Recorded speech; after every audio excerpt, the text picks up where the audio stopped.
said you can't go home, you can't stay here. Desperately trying to relive these years. She was a constant reminder that nothing can last forever. Yesterday was his birthday. Heart of fool's gold, I've been reluctant to give away the hand that you dealt, the hand that I held back then. I think that I made a mistake. Got up and left and gone without a trace on a temperate spring day. Maybe we'll meet again someday. 11th hour, 'cause winter skies mean April showers. But I still mistake the weeds for flowers. No decay, abandoned garden. She said you can't go home, you can't stay here. Bargain with the devil to ease your fears. Your friendships fade, you move away. Just forget that the seasons change. And in September I got it. The same spark, it's time to depart. But I can't help but stay guarded, 'cause I don't want everything to change. He said you can't go home, you can't stay here. Desperately trying to relive these years. He was a constant reminder that nothing can last forever. She said you can't go home, you can't stay here. Bargain with the devil to ease your fears.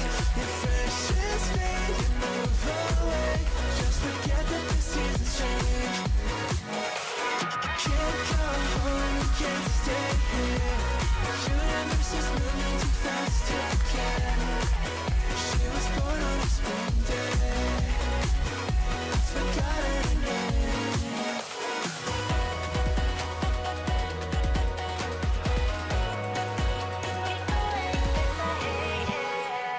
Yeah. Hi. Hello. Okay, so today's another day. Dude, I do not know why I played all of those games last night. I was describing my despair to Myung this morning. And I was like, bruh. Counter-Strike last night. Let me tell you. Despair. Okay. No, we're not playing more Counter-Strike until the tournament. I'm taking a break. Okay, until competition day, which I don't think is the best idea, but I have a wedding to go to. I'm getting married tomorrow. Nah, my cousin is. My baby cousin's getting married. So that's exciting. What rating did you finish the night with? It's not about the rating. It's about getting better. And when you get better, the rating will just come. That's what Pookie told me yesterday. And General Mitch outfragged you. Bro, like, that's an insult. General Mitch, my mod. Okay, Mitch. Okay, he doesn't like it when I call him General Mitch. Okay. He's 20K. Yeah, he outfragged me. And what? And what? Pookie has never been bad. How would he know? So you're saying I'm bad? Shit. I'm bad. Yeah, no, I'm bad. Yeah, you're right. He's probably never been that bad. But it's fine. Because I will get there. I actually can tell. I just need I need to figure it out mentally. Once I can find the right mental sauce for Counter-Strike, I can actually play really well. It's like a dice roll every time, whether I'm going to be good or bad. Balder with the 20 months, not just 20 months, but a tier 2 sub. Balder, thank you so much. I appreciate that. Kaiser with the message. I'm here to curse you with all the forbidden knowledge. Wait. I'm here to curse you with... Oh my god, I can't freaking read. I'm having food coma. Okay. I'm here to curse you all with forbidden knowledge. Toads don't actually exist. There's no difference between toads and frogs, so all toads are just frogs. You're welcome. Anyway, how are we today? Is that true? Because if there's no difference, then why the heck would there even be a different word for toads and frogs? Hey, rude. Why would there be a difference? What? What is it? Sometimes I just want to piss her off. I just want to. You ever have the urge to just like? What up, Mushy? Okay, I took a really cute picture of Mushroom last night. Okay, let me show you. It was so cute. She was just there, and I grabbed my phone because I was like, please stay. And she actually did. Look at this. Look at her position. She was just staring at me like that. What the heck? Look how cute she is. Anyone, any cute ones of Sock? Actually, well, I can't show you because I just look atrocious in them, but we cuddled so hard. Okay, they exist though. I just can't show you because I look like really janky, but they're really cute. They're so cute. So, anyways, hi. It's bring your kid to work day. So this is my kid, one of two. This one's Mushroom. Hello, Mushy. Oh my god, the Labubu is still in sock spot. Okay. What Fuslie, what traits would you have in a guy you want to be with? Question mark. I don't know, man. I don't know. It's a great question. Someone like Tom Holland? I don't know. I'm over it. I don't care. I'm not looking. They always say the love comes to you when you don't look. So that's what I'm not looking. In fact, if the perfect man came along, I'm not interested. That's how not looking I am. Yeah, exactly. Can your future husband be better at games than you, or would you get mad? What the heck kind of question is that? Can he be better at games than me? Hell no. I'd be insecure every day. No, I'm kidding. I would like that. Yeah, that'd be cool. I think that's cool if he's better than me at certain games, but I have to be better than him at some games, so that like even if he's really good at something, I could be like, well, I'm better than you at this, and then he'd be like, true. Snaps to that. Did you ever send flag on that keyboard? Yes, I did. Thanks for clocking me on that though, because if I hadn't, I'd have been like, oh my god, but I did. He got it a while ago, 2 months ago. I don't know, a while. Yeah. What if your future husband treats Mushroom how you treat Sock? Then he's a W man's, because I treat Sock perfectly. What? Excuse me? Hi, honey. Anyone else's cat hella annoying? No, I'm kidding.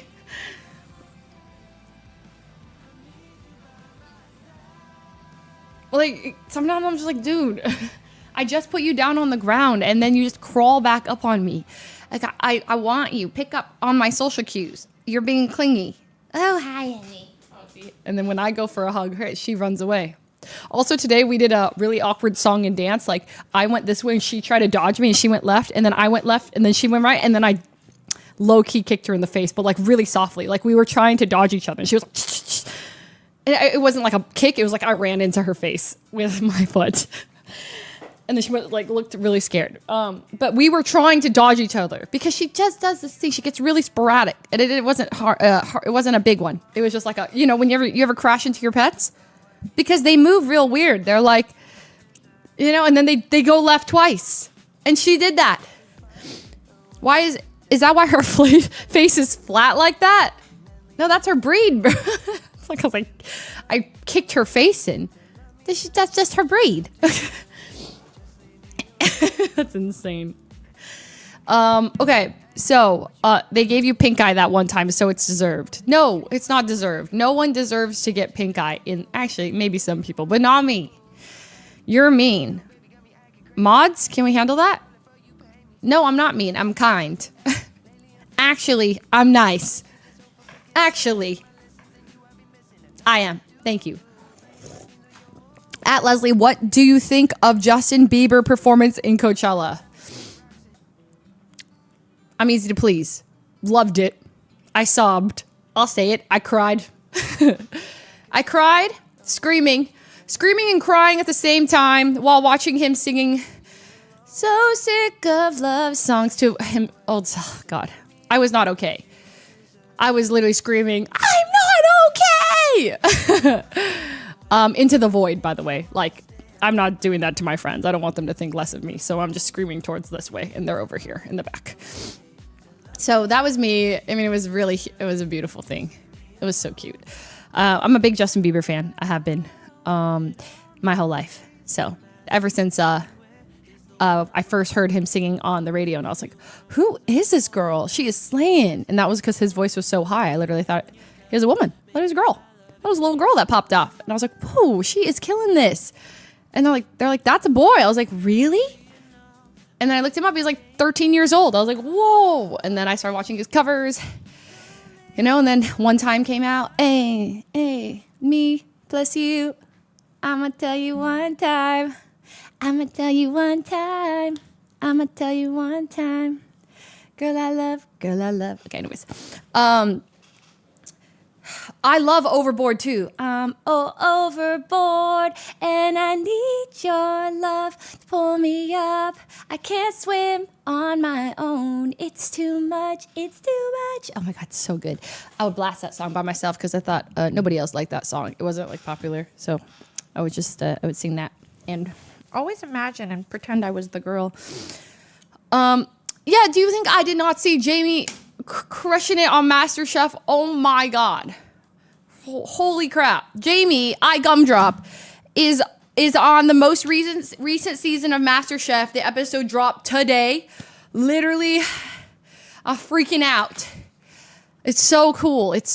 Like the Master Chef. And she's like talking to Gordon Ramsay, and Gordon Ramsay's like, so what do you do? And she's like, I'm a content creator. I'm a cooking content creator. And she's like, cooking. And it's actually so cool. So if you guys know iGumdrop, you probably already do.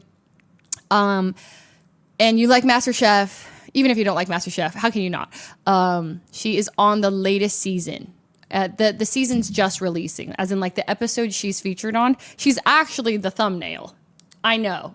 I literally sent this to her, and I was like, oh my God, you're the thumbnail. That's her right there. 8 home cooks compete to represent their heritage from the Asia Pacific region. That's Jamie. Is that not insane? Anyways, so it says upcoming because I screenshotted this last night, but the episode is officially out. It's on Hulu. She's the thumbnail. She's that girl. Yeah, so watch. Is she in the other episodes? I don't know. When's your turn? Bro, I can't cook. The only cooking show I ever been on is Master Baker. And that's for that's a show about streamers who cannot bake. Like, you can't be on that show if you have ability to bake. So if you're picked, it means Cutie thinks you're shit at baking. So, anyway. Don't RT that. But yeah, I mean, imagine getting to cook food that Gordon Ramsay eats. Like, that's pretty crazy. I would try. I don't know what I'd make if I had to make something but everyone thinks about what you would do if you were on Master Chef, right? Like, everyone thinks about it at some point. Everybody's seen Master Chef, right? Like, we've all seen at least like an episode. You don't think about this? You don't ever think like, okay, if I had to make something for the judges, what would I make? Well, think about it. What would you make? Like, even if you don't cook, like I don't cook, what would I make? I know what I'd make. And like top of your head, you have all the ingredients, but you have to make the best thing you can make in 45 minutes. I think I'm making, oh my God, what am I making? Oh my God. Well, do I get a pressure cooker? Do I get because I had a crock pot thing, and I think I could make a decent chicken soup. But when I used to make it, people would say like it looked really raw and smelled really bad. So the pink chicken I used to make all the time. Okay, actually, do I get a recipe or not? So if there's no recipe, genuinely, I'm making scrambled eggs.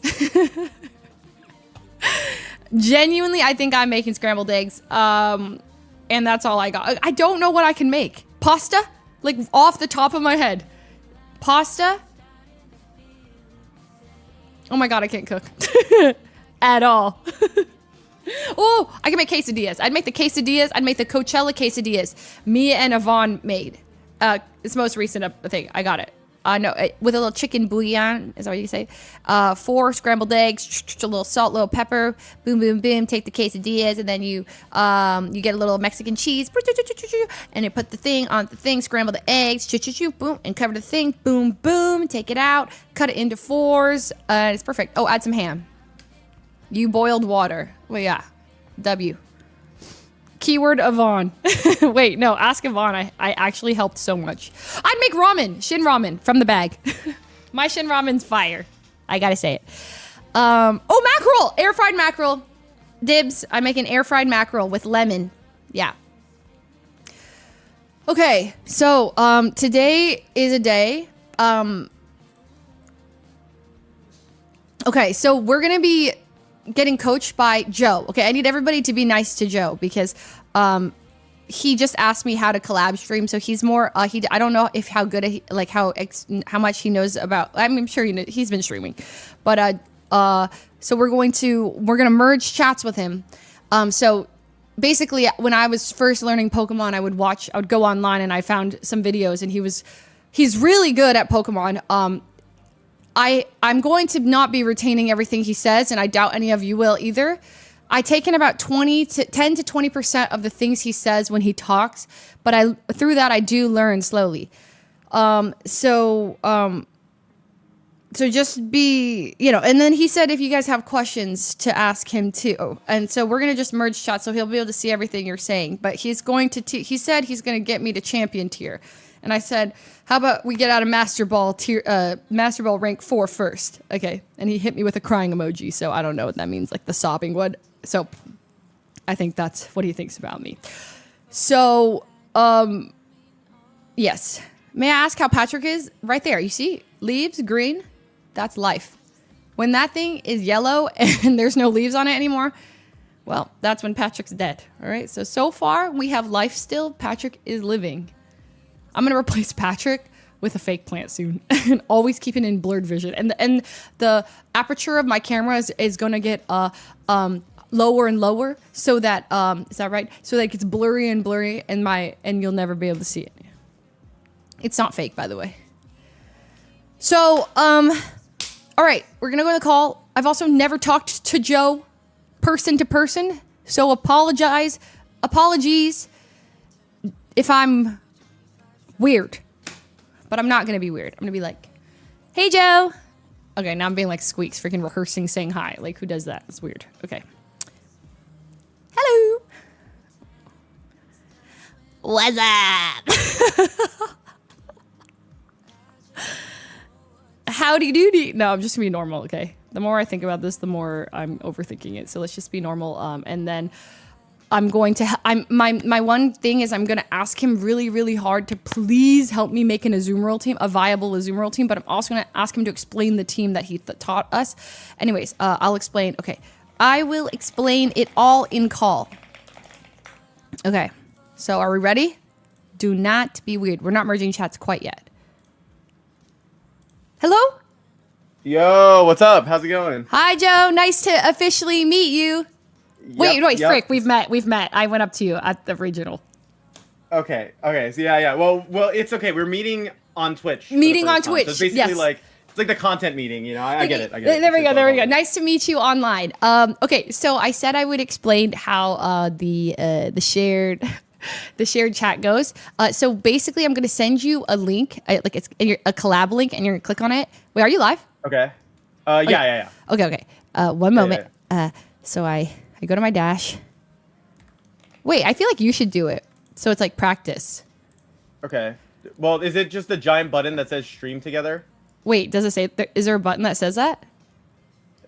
Invite yes, I think. Okay. Wait. Here. Okay. Wait. I'm just gonna put in your name and we're gonna see if it works. Okay. Make sure you spell it right. Fuslie. Yeah, okay, it should have sent to you. For some reason, it has me in a call chat. I don't know if that's normal, but... Yeah, that's normal. Okay. Notifications. Are you sure you sent it to me? Yes, I think so. Okay, here, I'll just copy the link. No. Okay, yeah. Copy the link. Copy the link. Yeah, I'll copy the link.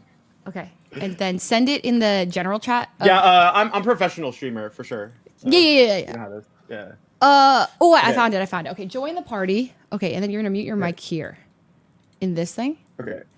Oh. Yeah. So mute. Yeah, there we go. Okay. Ah, there we go. There we Perfect. go. Hey, we did it. Okay. and then we. Is there a shared chat option? Start sharing Surely. chat on your on that window that you just muted the mic on. Okay, here, let's see. Chat. Okay, no, that's just the chat. Oh. Share chat. There we go. Start Okay. sharing chat. I clicked it. Okay, Perfect. So there we go. So then they said hi UX Niners. Wait, is that what you call your community? No, it's like actually I don't think we have a name. Oh. Actually. Wait. How much Well, have I you mean- streamed on Twitch before? Oh, like a ton. I'm just like it's more chaos. We figure it out. Well, I've streamed on Twitch a bunch, but Oh, a like, bunch, okay. You know what I mean? It's like we're like chaos. It's a very chaotic like setup usually. Okay. You know, we're just not for streaming, not for coaching, I should say. Okay, Coaching is and that's fine. We're It's totally fine. fine if it is. A question: can you see these like little guys with eyebrows saying like "hi" with the waves, or do you see a word that says like "aga hi"? I just see the word. Oh my god! Do you have Chatterino? No. Oh wow. Okay, so I feel like I'm just getting like live streamer coaching now. It's like you know, it's like you baited me. Now I was gonna coach you Pokemon, and now I'm getting live streaming coaching. well, I feel like you're missing out on the quintessential Twitch experience by not seeing what I'm seeing. Like you're seeing like the word like low, but you're not seeing like a minion spitting out like its food. It's like part of it. So wait, what if you downloaded Chatterino? Okay. How do Okay. I just look it up? Yeah, you type in the word into Google Chatterino, ChatterRino. Okay, Yep. and then just download it. Yes. Okay. Boom. Downloaded. All right. Okay. I downloaded it. So you download it, and then what you're gonna do is you're going to log in when you download it. Am I Okay. explaining this right? I think so. I mean, it's installing, right? And when So, it asks clearly- to attach your crypto wallet, just say yes and just go there, and then don't even worry about that. That's like normal. Oh, and when it asks for my credit card information, You social just security, enter I really should put quick, that in too. autofill that, say yes, and then boom, Yeah. you'll see the Makes emotes. It'd be freaking sick. Got you. Okay, makes sense. Yeah. But do you like see anything? What's the app look like? I'm like looking for the login. I just see a giant like black screen Okay. with like a bunch of settings. Okay, perfect. So And then you're accounts, add account, add account. login, open sprout. Ah, there we go. Yes, Look and at you're that. gonna connect your Twitch. So it might say like paste login info. You have to like click on the login, and then like really quickly log into your Twitch, and then like you'll like copy and paste it back into the app, and then you'll add. There'll be a plus sign, and you can type in your channel name, Okay. and then but don't show on stream. Yeah. I'm not sharing my screen, so Okay, we should good, be good. fine, I guess. Wait, what is there to Maybe. leak? I don't even know what you could leak. But yeah, okay, they're saying not to. And then you should see a cute. You'll be able to see this. This is my favorite one. Something got lost. Something got lost in translation Oh, here because okay. I did log in. Okay, so Yeah. you logged in. So now what do you see? Yeah. A giant black screen Okay. that says "Click to add a split." Click to add a split. Okay. Oh, I see. So, okay. So when you click on it, type in like it'll say like channel, right? So type in your channel, right? And Okay, then yep. what happens now?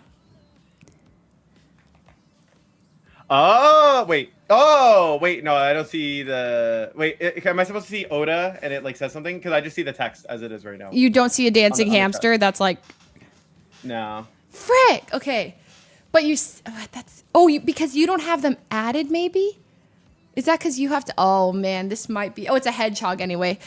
You might have to turn it on the settings. So now you go to your settings. No, we are gonna get this working. This is very important. So Okay, settings. okay. Okay. Oh, have you tried refreshing? Like refreshing the chat. Yeah. Yeah. Think- You might. Does he need 7TV? Oh, I don't have 7TV. No, but Is you that don't also need important? it because it's like already in Chatterino. Like you should be able to see it. So Yo. no, this is important. This is important. Okay, so you need to go into your settings in Chatterino. So go to that settings bar. Yep. Okay. I'm in. Okay, and then you're gonna go to. You're gonna go to. Okay, no, we got this. Oh, okay, you're gonna go to general. Okay. Okay, general. I'm on general. We're locked okay, in. and then in general. Okay, we're locked. Then you're gonna scroll down to. Yep. Scrolling. To Scrolling. emotes, and then you're gonna Okay. make sure it says there's a bunch of things for like enable, right? So you're gonna enable show better TTV global emotes, check it. Show better TV channel emotes, check. Show and then just click Yep. all those down. Yep, they're all checked. They're all checked off. Really? They're already checked? They Yep. were they already checked though? Yep. Frick. Check everything. It's someone Patui in your mod says, nah, he needs to add 7TV and add me as an editor so I can make his chat better. Oh, why did you get banned? You banned your mod? Oh, well, it was just, it's like a redeem they can do. If they get enough points, they can ban themselves. Oh, well, wait, for that's the- crazy. Ban himself. Okay. Yeah. Oh, I see. Okay. So, so let's see. Well, okay, maybe wait, this is weird because like I have your chat open and I can see all of the emotes. Well, this is Okay, I'll just imagine like a hamster dancing or something. Like every time I see a random word. Like I can just visualize it in my head, right? yeah, it's depressing. Restart. It's Oh yeah, actually to my mods, you should actually turn off redeems. I low-key forgot about that because we were sharing chats, so I forgot about that part. what if you type in press that plus sign and add my channel. Do you see anything in that chat? If I click on your channel, So you know how like in Chatterino it says like you added your channel? Click plus and then add Fuslie. Oh, Not to like okay. promote my own channel, like not self No, promote. you're good. You're good. Tech help. It's all good. No, you're good. You're good. I spelled it right too. I Okay. see. Oh, yeah. I see the dancing. Is it hamster? Hamster. Hedgehog. Yes. Hedgehog. Okay. Yes. Okay. now there I we see go. it. Yes. It's now I see weird. everything, yes. Okay, that and then like that was the Agahai thing is like they're all waving. And Yeah, like, I see the waving thing. Yes, I see. Okay, Wow, this is incredible. So I This is don't like, know why it's not working in your channel, but it doesn't matter because we have shared chat right now. So anyone who types in your chat you'll be able to see it here as well. It's just the difference is that it'll like on your channel you'll see my you know what? It doesn't matter. Woo! We did it for it's now. okay. We did it for now. You got it sorted. You gave me professional streamer coaching, and now I'm gonna give you professional Pokemon coaching. Oh This my is gonna be god! great. Because Lord knows be I pretty need great. it. I need it. Okay. Yes. So like okay. I had a plan. I had a game plan, right? So what I wanted to do was to leave today's session with you feeling like you improve somewhere, right? Yes. So whether it's a big or small goal, what's a goal you have that you feel like you would want to like improve going to like after the session? Okay. I would like to improve my panic that I feel in the first in team preview. I get immensely stressed. And I don't know what to prioritize. I start looking at the Pokemon types and I just start like, what do I, and also I feel like a big thing is just knowledge diff. It's just like, no, I look at a Pokemon and sometimes I just focus too hard on like its typing versus like what its function is. And there's just a lot of new Pokemon that I'm learning about. And so I think I guess the big one is like the panic I feel and the amount of overthinking because I overthink a lot. Like and Okay. yes, that. So it feels like you have basically you're thinking about a lot, but you don't know like how to like structure those thoughts to like help you reach a better conclusion, essentially. Yes, someone said suddenly Joe's a therapist too, and I don't mean to dump on you in that sense. I meant just You're fine. in when it comes to You're fine. Pokemon, I overthink. Yeah, no, you're fine. So basically, like, okay, so I think the way we'll structure it is like this, because I know you also mentioned you really wanted to use Azumarill. So I'm gonna help you learn a little bit more about how you would go about actually putting a team together, like what makes a team good, Yes. and how that goes together, Yes. right? at least understanding like how the pieces will go, you know, all together. And then the next stage, I think, we'll be working on team preview, because that's something that you just mentioned right now. And obviously, like I've tuned into your streams before. It seems like you struggle sometimes to like figure out exactly what you need to take. And then the last thing will be actually like in turn decision making. How do you go through a turn and like break down individual like pieces, board states, whatever it is, right? And then knowing that. Yes. There is partially an aspect of like, yes, knowledge does matter, of course, right? So, but that's something that will come with practice anyway. So I'll also try and give you good ways so like you can practice, even if it's like 30 minutes on your own time, right? Okay. That will help you like improve, basically. Yes. Okay. So. Oh, yeah, and I did mention. I forgot to mention when that's definitely one of the things I would have wanted to say is building a team. Like I have never built the team I made, my Zoom World team is self-built, but it's not like I don't feel like it's great. So yeah, when it comes to that, I think that'd be awesome too. Yeah. Do you happen to have like a paste or maybe like you have it so I could look at it even and we can talk over it, and then maybe we could rebuild it with like a Zoomer in mind and talk about like how I would maybe go about it, and we can do it together. Basically. Okay. So do I just do the rental code thing? Replica code is fine. If you want to share your screen, that's fine too on Discord. It's whatever's convenient for you. As long as I can look at it, that's all that like really matters. So. Okay, wait. So to give you my team, right? Like my current team, I go to my. You have it on Champions, right? I have it on Champions. Is it a rental code? No. You can make a replica code. That's fine, because then I can take a look at the stats. Replica code. Okay, and so how do I make a replica code? I've never done this. What you do is, so you go to the train section. Okay. And then you would go to replica. Where is it? Yeah, replica teams. And then you go to share your battle teams. Okay. And you would share your team. All right. Anyone who wants to use my homemade Zoom World team, this is it. But it's not done yet. So, okay, here it is. Wait, where'd all the shinies go? Oh, I see. Because it's not quite. Okay, I got it here. So I have my code. It's leaked right at the top. I can send it to you on Discord. Perfect. Yeah, that's fine. 4WHCRBD687. Okay, 4WH. We good. We'll wait for Joe. Nah. 4WHCR. X7. So I'm going to open it up, and what I'm going to do is this possible if I share my screen? Would you be able to show it to your chat? Yes. Is that possible? Yes. You Okay. you can share it in Discord, right? You know how to do that? Yeah. Okay. Okay. Yeah. Sorry. Listen, I don't know what you know. You know what I mean? I assume you know things, but like, just Damn, I really set your expectations low with the setting up the Twitch chat. No. No, I know that you know. I just want to double check. I'm not mansplaining. I don't mean to mansplain. Yeah, no, you're good. You're chill. Okay. All right. So I have your team down. What I'm gonna do is I'm gonna get a little. I'm gonna get a screenshot of this, and then we can actually break it down together. Okay. Perfect here.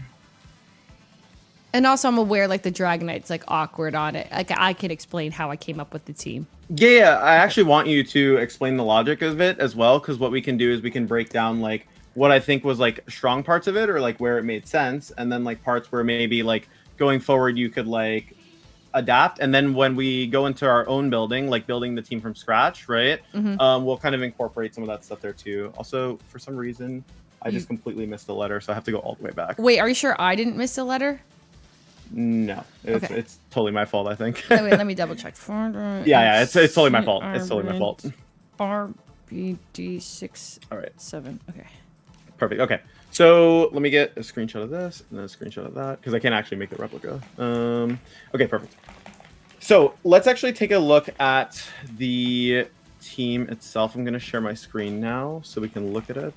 I'm going to share, or if you want even, let me get this screen share up. Yes, of course. Sorry, this is like, I wish I had 3 monitors right now. That'd be awesome. You do need 3 monitors. I have 3. It's fantastic. Yeah, 3 would make this incredibly easy. I used to have 3, but it was just like I just didn't set up right. So it's time to upgrade, Joe. It's time. Maybe it is. Maybe it is indeed. Okay, so we have Azu, Azumarill, Dragonite. this. I'm just typing it in so that way I can have it visualized. Yep. No worries. Take your time. Okay, perfect. Dude, I don't even know why I have a So, Dragonite on this team. I'll be so with honest. your Like, what is that? team- I never brought it. Not even Okay. once. I have it up now for sure. Okay, so you're using Belly Drum Azu. Yes. You're using Mega D-Knight. You're using Sinistcha. You're using Mental Herb on the Sinistcha. Was that for Taunt? Was that primarily what you were thinking about it for? I'll be so real. I don't know what mental herb does. So I think I might have just taken someone else's. I think I got my ass beat by a Sinistcha, right? And then I was like, I want that on my team. So I probably just took I took someone else's Sinistcha. And Sinistcha actually, I know exactly. You want me to explain the logic? Is it like too soon to do it? But no, that's perfectly fine. Let me share my screen also. Yes. You share it first. I'll tell you exactly how the team came together from start to finish. And and it actually got me pretty far. I won't even lie. It got me decently far. Perfect. I'm sharing my screen now, so you should be able to see my screen. And whoa. Okay. Yes. Yeah. Okay. Wait. Okay. I see it. Let me share this now with my chat, and then they can see it somehow, surely, if I just go plus. I'm actually putting it in right now so we could visually make it easier for me to draw on as well. Because usually I like to use a drawing tool when I'm talking to someone about it, because then it's easier to visualize some stuff. Whoa. Okay. So that would make it a little bit better. So you have Draco Meteor, Fire Blast, Ice Beam, Extreme Speed, and then you have Multi-Skill, which makes sense. Have Super Fang, Helping Hand, Follow Me, Protect, Lumberry. And Lumberry, you copied that for someone, or no. it specifically... Lumberry is actually of my creation. Yes, because I think it just was like, oh yeah, that'd be in like because my old Maushold that I took to the Reg H regional used to have safety goggles, and there was no safety Wait, did it have safety goggles? I think it did. They ran goggles. That sounds reasonable. Yeah, that sounds like something you would like have. So let me check. It ran safety goggles. Yeah. So I think because I was like, oh, what's the next closest thing to safety goggles is a Lumberry, right. So. Got you. Okay. Perfect. So I should have this up on the screen now. Can you see the visual of like all the Pokemon here and everything? Yeah, actually, one thing we're forgetting is my Sinistcha is shiny. No, I mean, no, I said my Azumarill shiny, but we can. Yeah, I guess you can forgive me for that, right? It's fine. Sorry. It's fine. Yeah, I know. Always messing it up here. It's okay. Anyways, it's fine. This looks good. Yeah. So what I wanted to mainly highlight. So right now, what you're using is like a double Mega composition, right? So obviously, Mega is a resource that you can only use once a game for like either Pokemon. So it's not necessarily bad that your team has a double Mega option, because you have basically two, but the Megas overlap a little bit in what they're trying to do basically in their coverage, right? So if we think about like Charizard in general, right, it's using fire type coverage, it's using like flying type coverage, and it has grass type coverage. And although some of those coverages don't overlap, right, the general idea of like both is that they share a lot of like weaknesses. For example, rock, right? So if you were against a rock type in general, like Aerodactyl, Tyranitar, maybe Excadrill in sand, right? A Rock Slide is going to be very difficult for you to deal with. So you have some overlapping weaknesses. What is really nice about your team is that you have a pretty good defensive backbone with like Incineroar, Sinistcha, and Azumarill. That's actually a more common defensive core, which is called like Fire, Water, Grass. Just those core Pokemon, those typings work really well together. So you'll see them on a lot of teams usually. But definitely, like, now, if you want, like, go ahead and explain the logic. I'm assuming it's about Belly Drum plus Follow Me, but feel free to go. Yeah. Well, okay. So the logic how the team came together is that, like, for regionals and the Reg H thing, I took Azumarill. I took Annihilate, Maushold, Azumarill, Incineroar, and Gengar and Volcarona. And I really liked Azumarill. I just never got to actually... Oh, sorry. No, I lied. I dropped Azumarill just last second because I panicked because I was like, Azumarill sucks. And it made me sad because I love Azumarill. And I felt like this was the return. I was like, I can make this belly drum thing work. Okay. But Instead, and also because I don't have access to Annihilate anymore for the beat up stuff. So I was like, it doesn't matter though, because I really like the whole friend guard thing. Azumarill takes less damage. I get the citrus berry. So I really wanted to, I took a bit of that. And then I picked Mega Charizard Y because I was watching a lot of videos and everyone was like, Mega Charizard Y is the best thing ever. And I love Charizard too. I got a shiny Charizard from my mod. I was like, hell yeah. So I'm going to use this thing.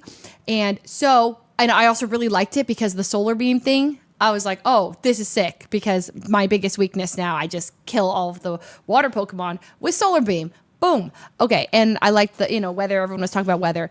Some things I didn't like is like, I'll forget that I have like a Azumarill out and then I'll bring Mega Charizard out. And then my Aqua Jet now doesn't do as much in the sun, whatever.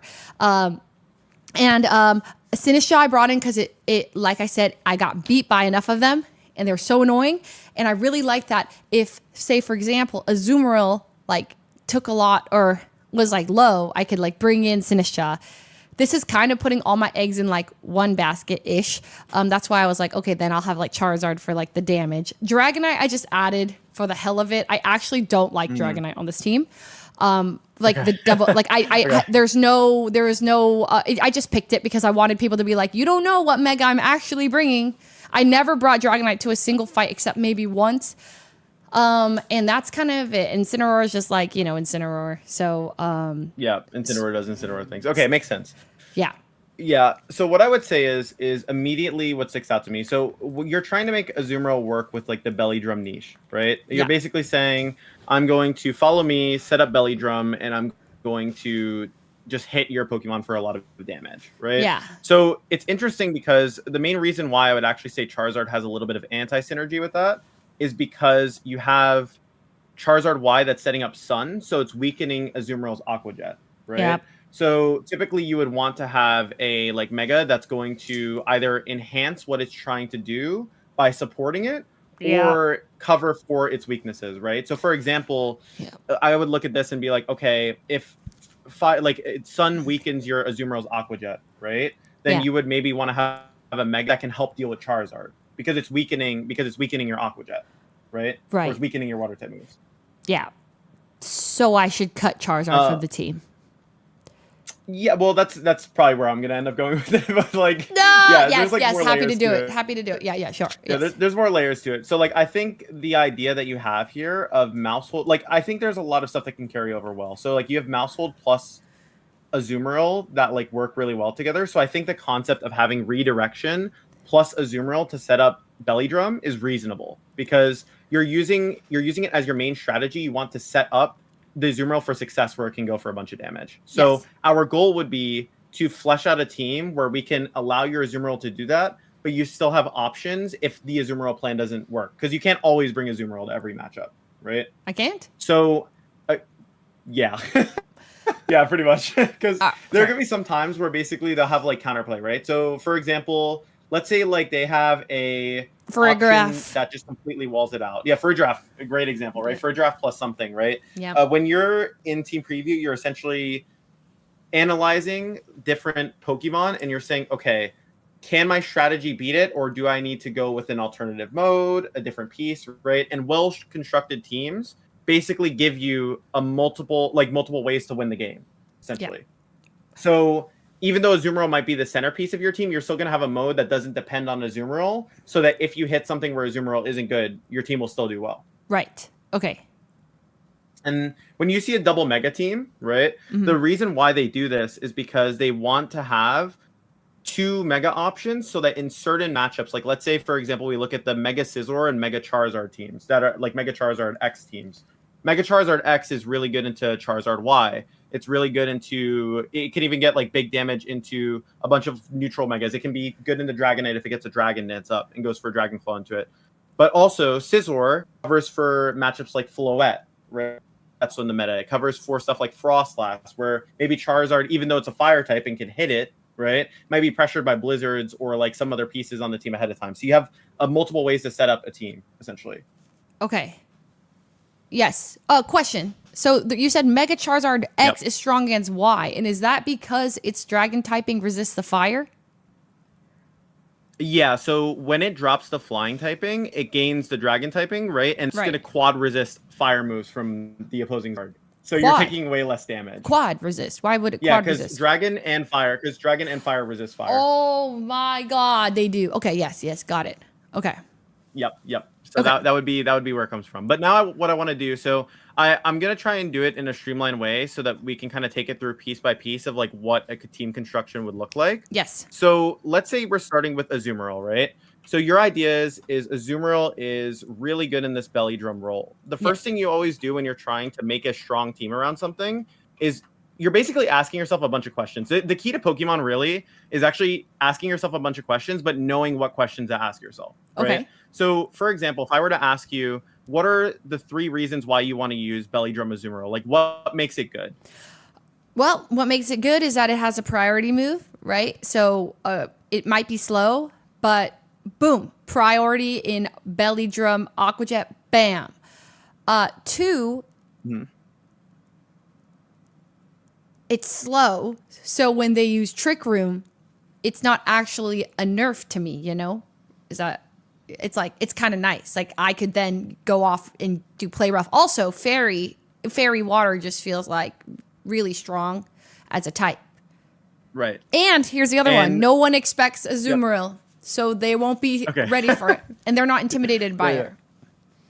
Yeah, some other points I think you can make for it because of its fairy typing, because you mentioned play rough, right? It can do really well into Garchomp, which is really common, right? It can do well into Dragonite. If you're in a position where Aqua Jet can properly pressure into fire types, it's great as well, as you mentioned. But we can talk. Oh, go ahead. Someone said it mitigates intimidate. It doesn't, though, right? Like it doesn't. Yeah, so it doesn't block intimidate. What they mean by mitigate is when you maxes out your attack stat. So even if they intimidate you, you would belly drum and max out your attack. Oh, but then if you're belly drummed and then intimidate comes in after, it's bad. But like if they intimidate first, or like if you start boom, but then I see. Okay, yeah. The idea is though with belly drum, when you get a boost with belly drum, you're cutting your longevity for the fact that like even if they intimidate you once with Incineroar, you're still gonna be outputting insane amounts of damage.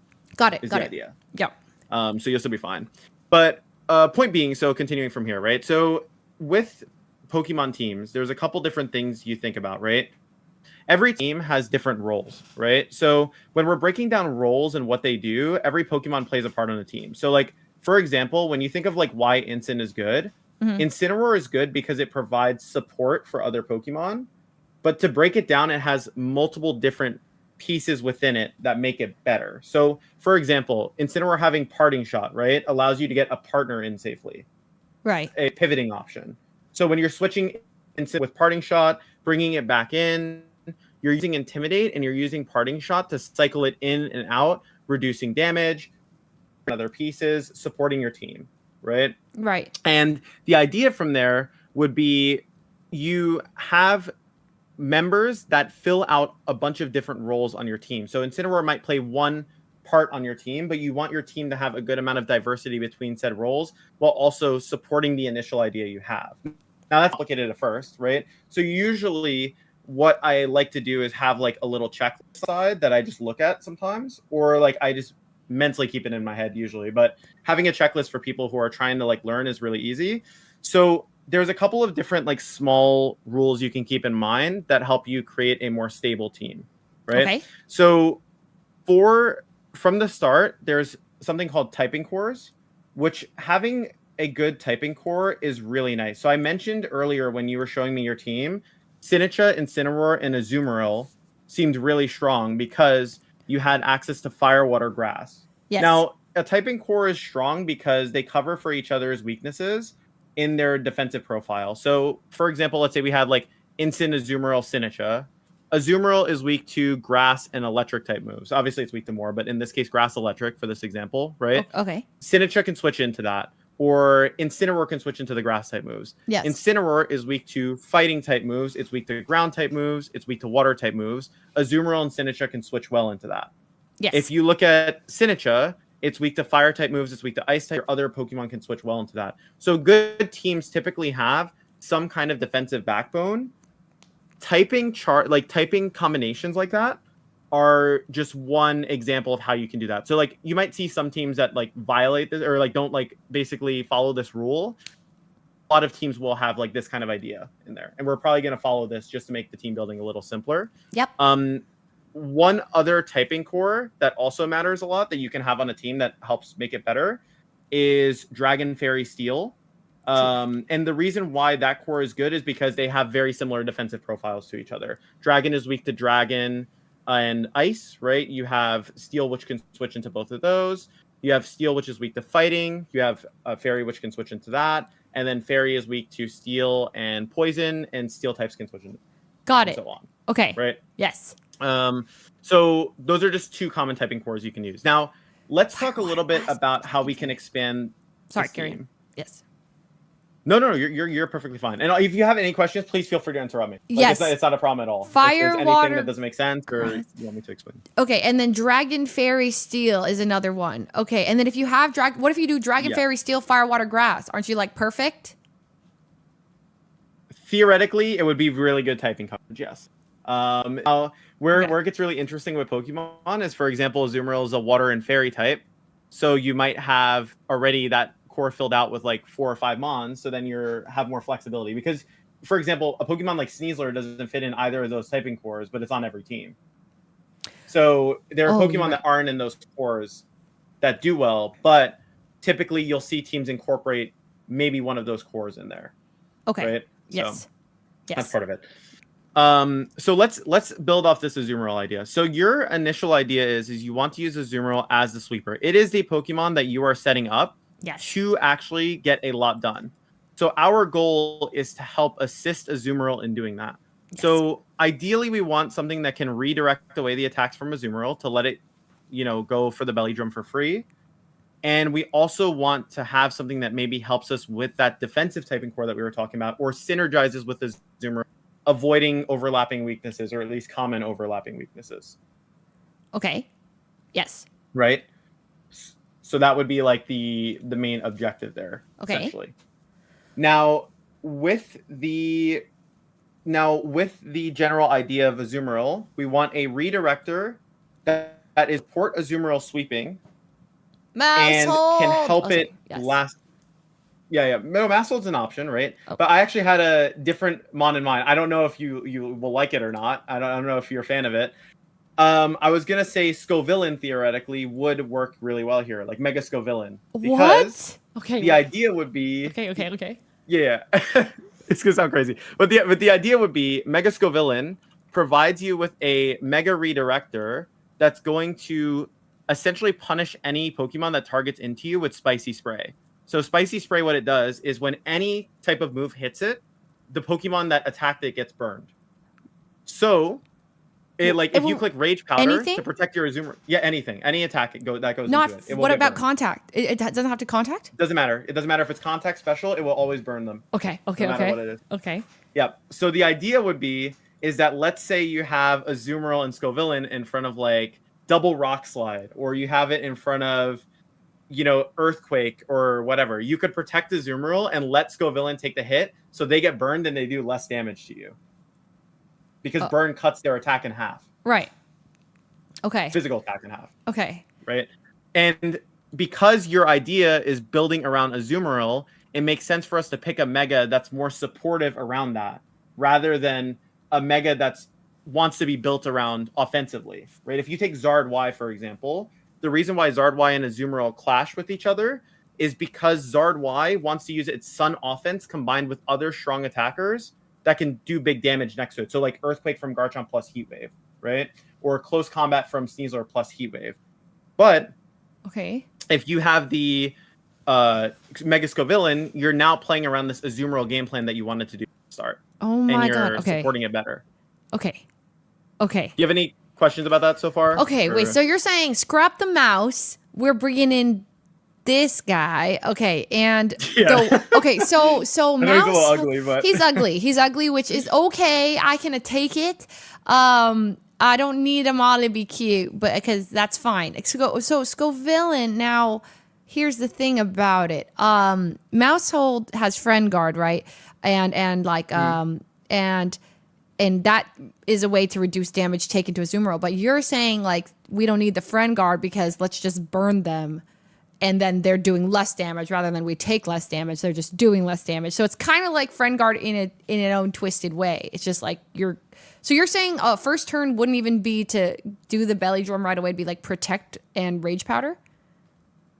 And then like so basically like you could well, you wouldn't always protect rage powder because there are definitely gonna be some situations where you just want to like rage powder get up your belly drum, right? The bigger idea behind the Scovillain is that you're creating a deterrent for them just immediately launching a bunch of physical moves into you, or at least you're going to make it harder for them to just benefit off of attacking you straight up.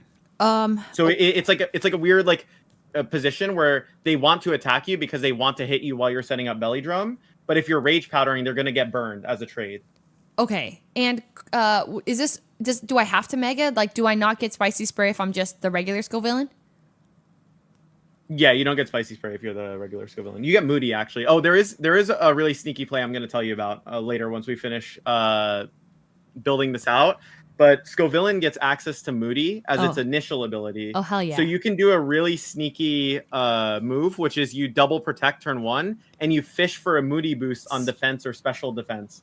So it's even bulkier, and then you mega after. I love it. I love that. Yep. I love that. I love any gambling.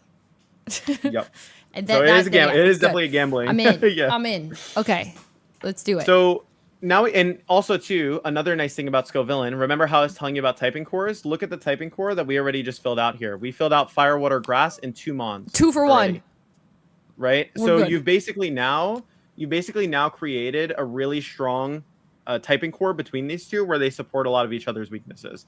Now, the next thing we would look at here is, okay, so what are some Pokemon that can still give these two some trouble? So immediately, can you think, if you can't think of them, that's fine, but are there any Pokemon you see that you'd be like, oh, this is pretty scary for these two together? Yeah.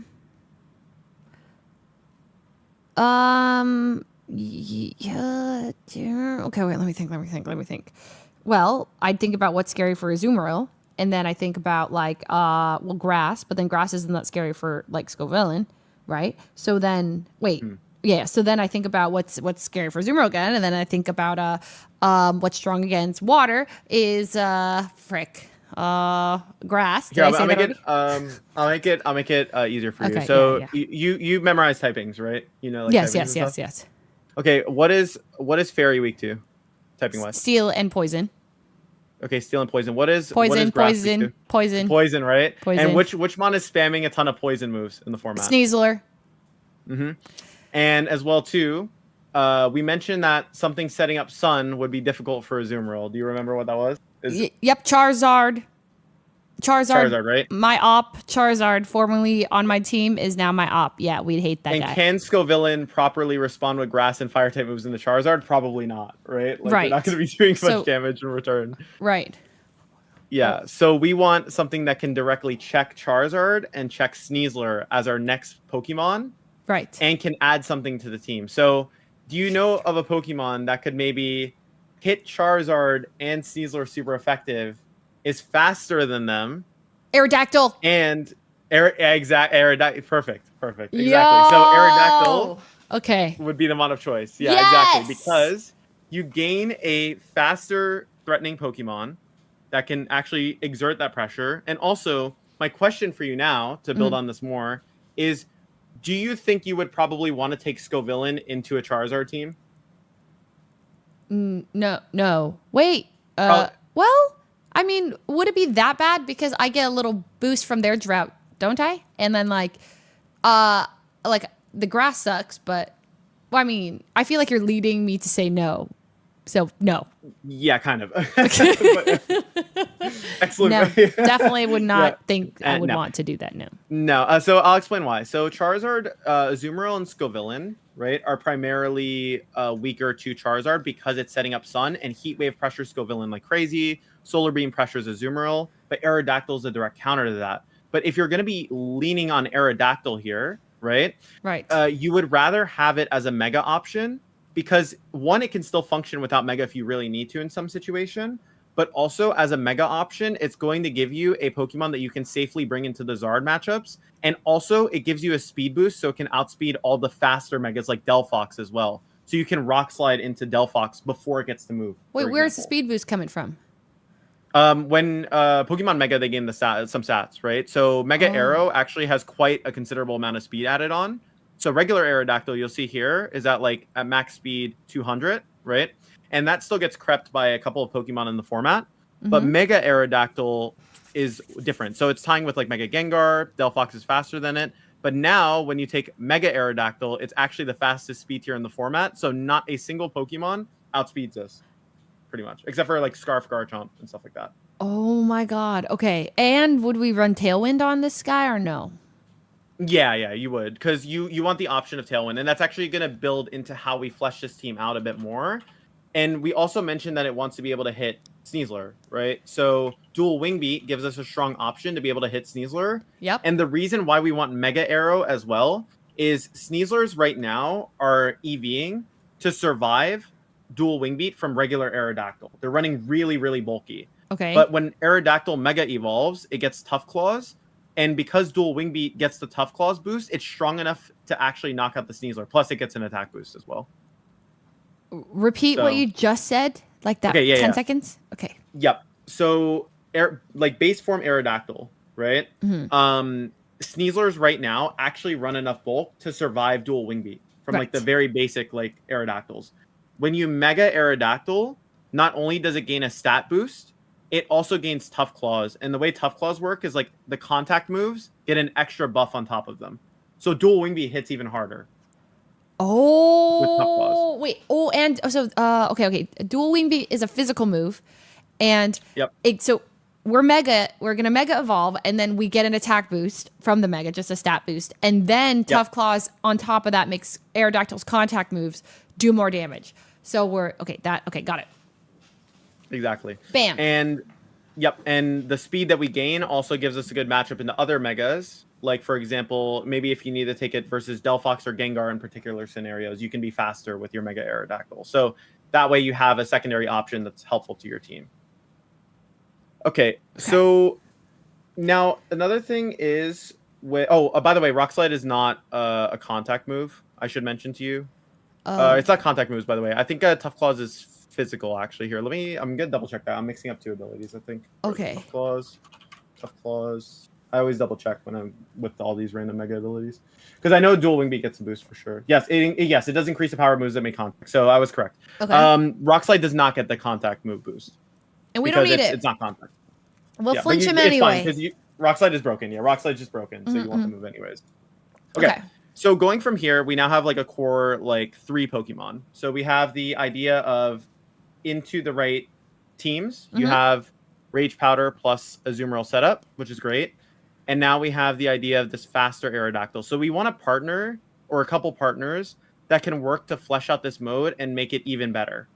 So generally speaking, if we're thinking about things that can pressure Aerodactyl, let's say we go with this Aerodactyl mode, right? Right. What are some Pokemon that could be particularly difficult for it to break through? And like a particular type of Pokemon. Type of. So like I'm going by typing chart to make it a little simpler. So like Aerodactyl's a rock and flying type. So what type might it have trouble hitting? Electric. Wait. Rock and flying. I mean, electric is a weakness. That's not wrong. Electric is a weakness. Okay. That's fine to say, it's not gonna be able to hit steel type Pokemon. Steels, yeah, exactly. Steels, electrics, those kind of Pokemon. Yeah. Also, like our Charludon and Rain might present some issues for this, right? For example. Yes. So what Pokemon could we add that has coverage that can directly pressure steel types and electric types? Ground type. Ground. Perfect. Earthquake. Awesome. So what Pokemon might that be that we want to Garchomp. Yep, exactly. That's right. Yep. Do you see how we're going through the process, by the way? So basically we're asking ourselves a series of questions to cover for our previous teammate's weakness or fleshing out the team better. So, for example, by finding Scovillain, how Scovillain supports Azumarill to get up the belly drum, and finding Scovillain's, weaknesses with Azumarill, we then added a piece that helps with that. And now we added another piece that helps with some of Aerodactyl's weaknesses. And this is kind of how you would go about it when you're building at a higher level. Yes. You're basically it's basically you're problem solving throughout the entire build. Holy. And you're asking yourself questions to like let yourself continue on that pretty much. This continue solving the is team. impossible. I mean, like with you, I feel like it's easy, but I'm trying to imagine me just like off stream team building. And I feel like I might just I mean, I could try it, but like I feel like it's quite difficult to maybe not, because you're like picking, you are asking similar questions the whole time, like then you'll pick one and you'll be like, okay, then how do we deal with the things that are threatening that? But feels tricky in general. I will say, like, genuinely, and I really do believe this. I tell everyone I coach this. I think that no matter who you are, if you put in the right amount of time into trying to understand like how stuff works, it is very possible no matter who you are. I think it's just a matter of like just taking time to like really like think through it. But really, like, I mean, when I started playing, I was like bad, like I wasn't good at the game at all. Like some people naturally pick up the game really well, and some people really have to practice for a while or like go through trial and error to get better. And what I think is really cool about Pokemon is that it's really not a game where you can't get better. I think it is just a matter of like everyone's trajectory is a little bit different, but if you put in the right amount of effort and you have the right like guidance, or you're pointed in the right direction, or even if you get 1% better every day, you're gonna eventually be really good, right? I'm gonna hit champion tier. I'm gonna do it. I genuinely think it's not that unreasonable. I seriously like obviously it's gonna take time and practice, but I genuinely don't think it's that unreasonable. Or at least Master Ball tier 1. I'll be there. I think that's a good. That's my goal. That's my goal. Yeah, I think that's a good one. Yeah, and I always tell people too. It's like obviously having goals is great. Like you want to be pushing yourself towards something, but I think again, like what I was saying about like if you're 1% better every day, it like matters. Like everything adds up. Even if like you learn something new that a Pokemon did that you didn't know, right? Or you learn a new tech, or you learn a new combination between two Pokemon, right? You're still getting better every day. Yeah. Right, but it's about being intentional about learning those things is like the main thing, I'd say. Oh, okay. Question. I guess maybe I don't want to spoil, but like, are we dropping Sinistra as well? Yeah. Sorry. yeah, a little bit. Okay, that's fine. That's fine. But like, I really like the whole like, say Azumarill gets all low, how do we heal her back? So what I'll ask you is, because that's actually a really interesting question, right? Because you're like, oh, I'm cutting my own health, so I want to heal it back, right? Yeah. In premise, when you belly drum in Azumarill, what is your objective to do with that Azumarill? Big damage fast. Right, get as much damage as possible. And so when you're using Sinistcha, essentially what you're saying is like, I have a Pokemon that has long-term enough sustainability where like me switching it in and out will help keep it alive. But the way Azumarill works, the way it's intended with belly drum, you're cutting its HP immediately to just max out the attack. Yeah. So protecting it and just letting it get as much damage as possible to set up for your back Pokemon is technically ideal in this case, right? So even though you might lose Cini, which heals you, if Azu gets off like a max power play rough into two things and KOs it so your back wins, you're still going to win the game, right? I see. Big damage, quick damage, boom, boom, and die, and it's done its job. It doesn't need to like be there forever. Like exactly. Okay, so honestly, part of improving in Pokemon is where a lot of people struggle is actually sometimes it's good to sack certain Pokemon. It's really about understanding what trades you're allowed to take and not, right? So, for example, if you trade your Azumarill for like their Archaludon, and their Archaludon was the only thing stopping your Garchomp in the back, you basically won the game. Right? That's kind of where when we talk about team preview and decision making, it's going to come in to play a bit more.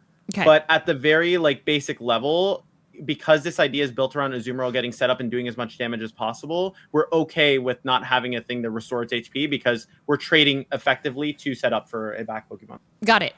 Okay. I'm locked in. Perfect. So for Garchomp, right now, Garchomp adds a couple different things that are pretty cool here, right? It adds a ground type, which you can now Earthquake next to Aerodactyl. You have Rock Slide pressure as well with Garchomp, so you can double Rock Slide. Oh man, people, so that's pretty toxic. Awesome. And then you get Dragon typing coverage as well, which bounces really well off of Azumarill's, Fairy typing. So you have Fairy and Dragon coverage. Now, remember when we talked about the typing cores in the beginning? Yeah. Right. What was the 2 typing cores? It was fire, water, grass, and then what was the other one? It was dragon, fairy, steel.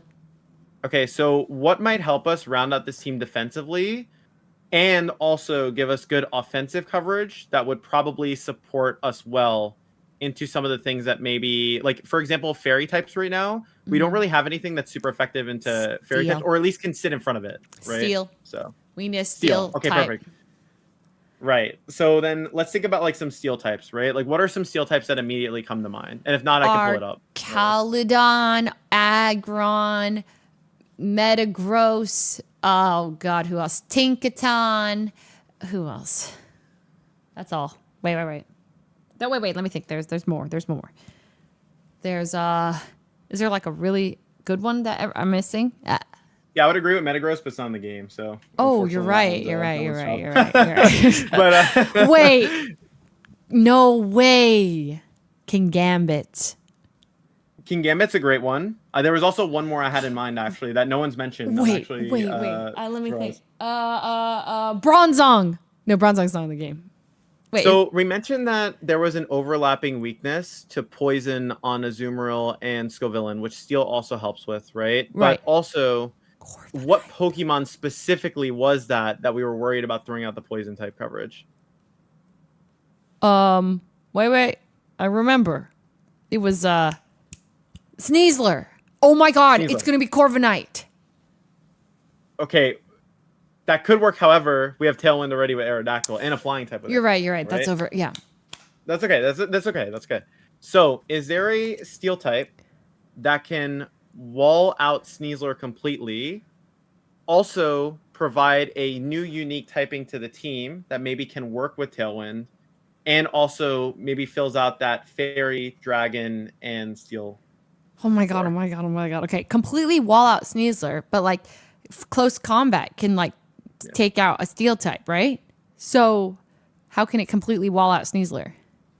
Well, so I'll pull up the Steel type list for you. Okay. Oh my god, a Ghost Steel type. Let me think. Ghost Steel is wait. Let me look. Ghost Steel.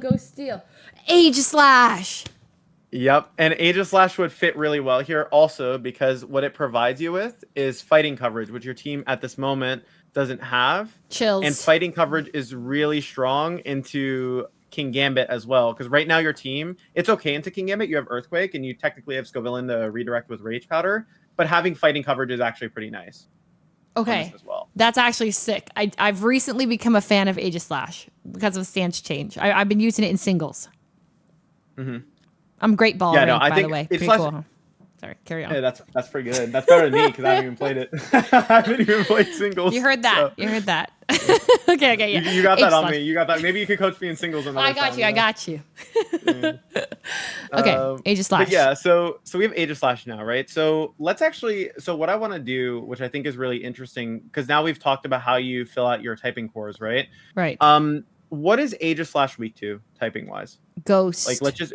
Okay, Ghost, right? Okay, well, actually, Ghost is pretty good here, but okay. We're gonna get to that. We're gonna get to that. That's actually That's a good point, though. We will get to that. I promise we will get to that. Besides Ghost, besides Ghost, it's weak to Dark type. No, yes.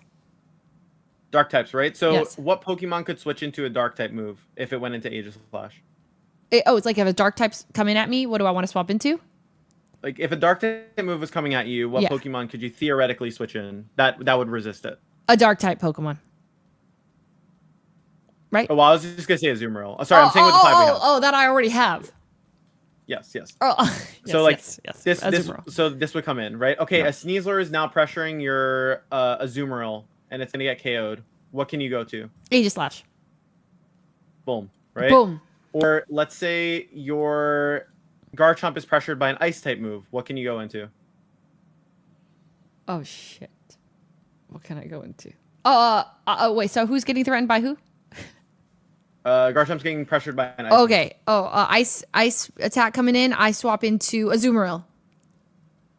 Azumarill or Aegislash, right? So you see what we're doing here with our construction is Aegislash. We have multiple switch-ins and defensive profiles that cover each other.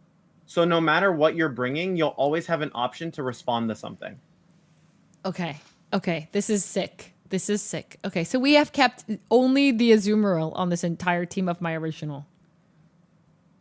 Yeah, I'm sorry. No, it's fine. It's fine. I knew something was weird about my team. Yeah. I knew I wasn't cooking.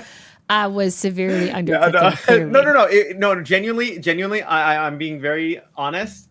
It was not a bad like attempt because you have double redirection plus belly drum, where it just like felt a little bit tricky. Was your megas just didn't support what it was trying to do? Yeah, basically. I got you. Yeah, that makes sense. Not a bad attempt. I'll take it. Whole team got scrapped. Okay. Yeah. All right. Wait, this is sick. Okay. So it's like because you had like the right ideas, is what I mean. Like it's not even if you pick the like quote unquote the wrong Pokemon, which isn't really fully true because there's you know what I mean. You could still make something work, but yeah, I think like when you pick a team and like something just doesn't function as well as you want it to, you're still learning something from that, or like you're learning why something else might work better, right? Yeah. So I give you my logic behind why Scovillain might work, but we could hop on ladder and maybe what's it called all the theory behind this, right, is less sound than it sounds in practice, right? Oh no. And through practice is how you refine a team and go beyond that, right? I see. Okay. But what happens in Trick Room? That's my number one arch nemesis, by the way, when I see a Trick Room team. Is that like, can I get around it? Yeah, so that's honestly going to be part of like us also like figuring out the team. Like when you determine items and you determine moves and stuff, that's like the second layer of things, because a lot of the reasons why we picked these Pokemon so far have been like off of typing coverage or like what roles they fill out, right? When you eventually flesh out your team, you're going to start thinking like, okay, what are my actual responses to certain team moves I could put on, stuff like that. But okay. The good thing is right now Trick Room's probably the weakest it's been in a while, because I mean you've played Scarlet and Violet, right? And like basically when they have expanding force or they have Indeed, it's a lot better, but Indeed's not in the game, so helps. And no Ursaluna as well. No Ursaluna Hizui as well is gone. So. Yeah, thank God. Ursaluna is like literally my worst nightmare. Yeah, so from here, right, we can now go with Garchomp. So my idea with Garchomp is it's going to give you a really strong, well-balanced, not Dragon Cheer, that's Dragon Claw. I was going to say, what the heck is Dragon Cheer? Never heard that move. Don't worry about it. Okay. That move's kind of bad. Okay, but we're going to give it Lumberry. So do you know why we would want to give Garchomp Lumberry specifically here? Well, because Garchomp could get frozen. No, I don't know, because it's a good item. It's big. It's because it's but sleep. No. I don't know. Burn. I read chat. So yeah, so Will-O-Wisp from Rotom. Will-O-Wisp from Rotom is a really big one, but also too, we mentioned that your Azumarill and Scovillain are weak to poison type moves, which means that in certain matchups we'd be incentivized to drop those two against poison types, right? So against Sneasler, they're very rarely going to Dire Claw your Chomp. That's not the concern. But what's the other poison type that's in the format that's really good next to Zard Y? The other poison type? Yeah, there's another poison type that works really well next to Charizard Y. That's not Sneasler? Yeah. Venusaur. Mm-hmm. And Venusaur does what? Sludge Bomb. Sludge Bomb and what's the support move? Raid. The powder, that sleep powder. Sleep powder, exactly, right? So your team right now doesn't really have many sleep powder answers, and you don't want to just get completely wrecked by like sleep powder, right? Yeah. Especially if you're going to drop your Scovillain. So having a Lumberry Garchomp helps that matchup, so you're not just losing to it. Oh, okay. That's big. Okay. Yep, exactly. Okay. And for Aegislash, so this is going to seem really weird because Aegislash is conventionally a bulky Pokemon, but we're using it on an offensive Tailwind team. So speed is actually kind of important for Aegislash. If we go max speed on Aegislash and we go max attack Adamant, you're going to be able to outspeed stuff like Scarf Basculegion and a couple of other big like threats in the metagame. So this is where training a Pokemon can like sometimes change how it functions. If you have a spell tag Aegislash that's really bulky, it's going to interact with the game differently than if you have a really fast offensive Focus Sash Aegislash. And it's going to change how your opponent responds to you. Well, then why don't I just get I see. Sorry. I was thinking, but why wouldn't I just run a choice Scarf Aegislash? But it's because I get that one shield move, and I want to do damage. Okay. And also to Aegis Slash benefits from switching its moves. So for example, the most potent like Aegis Slash combination right now is Poltergeist and the Shadow Sneak. In the format right now, Poltergeist puts a lot of things in range of Shadow Sneak.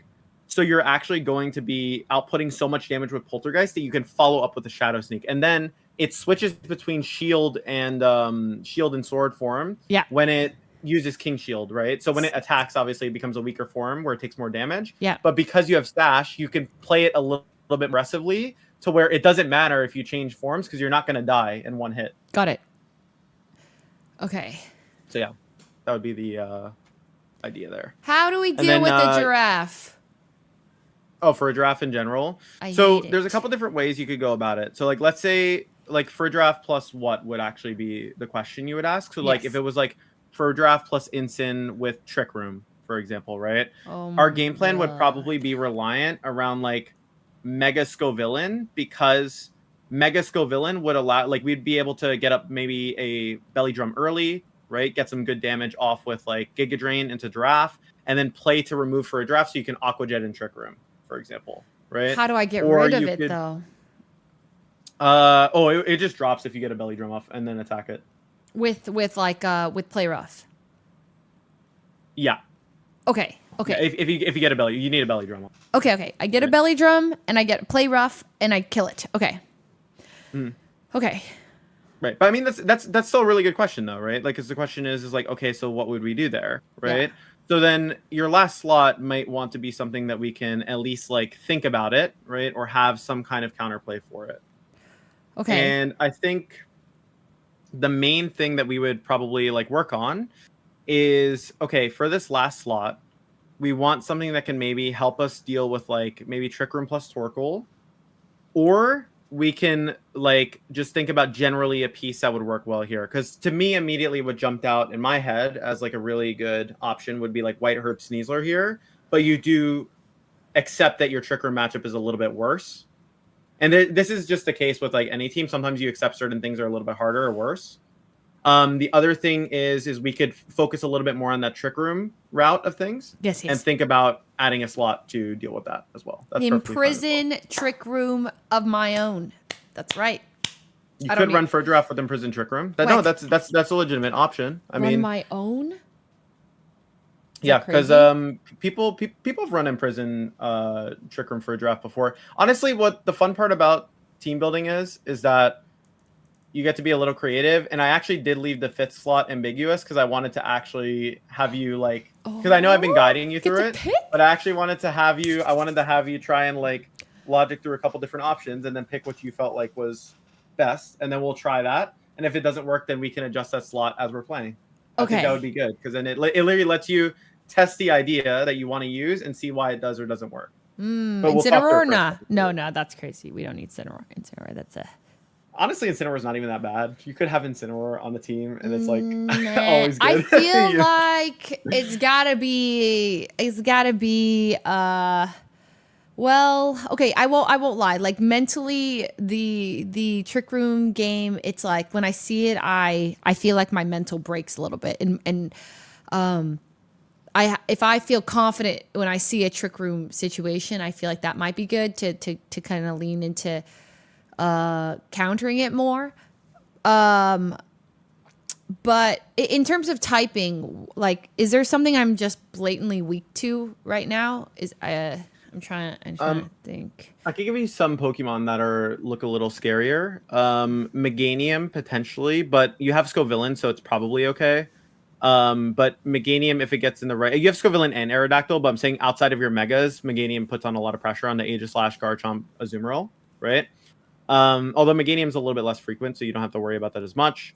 Floette, you should be fine into because you have Aegis Slash and you have Scovillain, so it's fine. Some other Pokemon, I mean, Trick Room, like specifically Eruption in Trick Room is like definitely something that could be scary here. I would say that's probably something that sticks out to me as being a little bit scarier. Okay. Offhand. Torkoal and Hisui and Typhlosion. Scary? Less so Hisui and Typhlosion, more so Torkoal. Just Torkoal, Trick Room, Eruption. Okay, Torkoal, Trick Room, Eruption. So Oh god. So say they start Farigiraf and Incineroar, and then they go Fake Out, Trick Room, boom, bring in the Torkoal, and they still have Armor Tail pressure, so I can't Aqua Jet. And Drought's up, so it doesn't even do that much. So, well, So I feel like it's so here. I'll give you some direction here, right? So as it stands right now, right? Would you say we have enough checks for Sneasler? Yes, definitely. Okay, so we could theoretically have a fighting weak Pokemon on this team. You mentioned that Torkoal is pretty difficult, right? Yes. Another Pokemon that could be really good is Frostlass, so another weather person, right? And then Rain as well, Pelipper could potentially be a little bit weird as well. So is there a Pokemon that can change the weather from them, even if they're weak to Sneasler, it's okay, and could theoretically also, where this works too, is that it could also take away the weather, so your Azumarill could hit with a full power Aqua Jet in front of Charizard if that ever came up. Damn, I was gonna go with the cutie patootie for my last one, but you're definitely saying Tyranitar right now. It's definitely up there as one of the best options for sure. Because what Tyranitar does for your team specifically is it gives you some weather control, so you have some agency over the game. If they if they have weather, basically, you can control the weather and make it more difficult for them to do what they want to do. Wait. Can you explain why sand is so good? Because like I get why it's good for like the sun's good and the rain, like you know, but I don't understand what sand does except poke things. Yeah, so basically sand, it's less of a so sand works specifically well. So you'll notice like Tyranitar is the main sand user, besides Excadrill sometimes, right? With Tyranitar, the reason why Tyranitar is so good is because when sand is set up, rock types get a special defense boost. What? A 1.5 times special defense boost. So a Tyranitar basically has a built-in Assault Vest boost without being locked into Assault Vest. Okay, that's crazy. I didn't know that. Wait, so they get a defense and special defense, or special defense? No, just special defense. Oh, Just okay, special okay, defense, okay.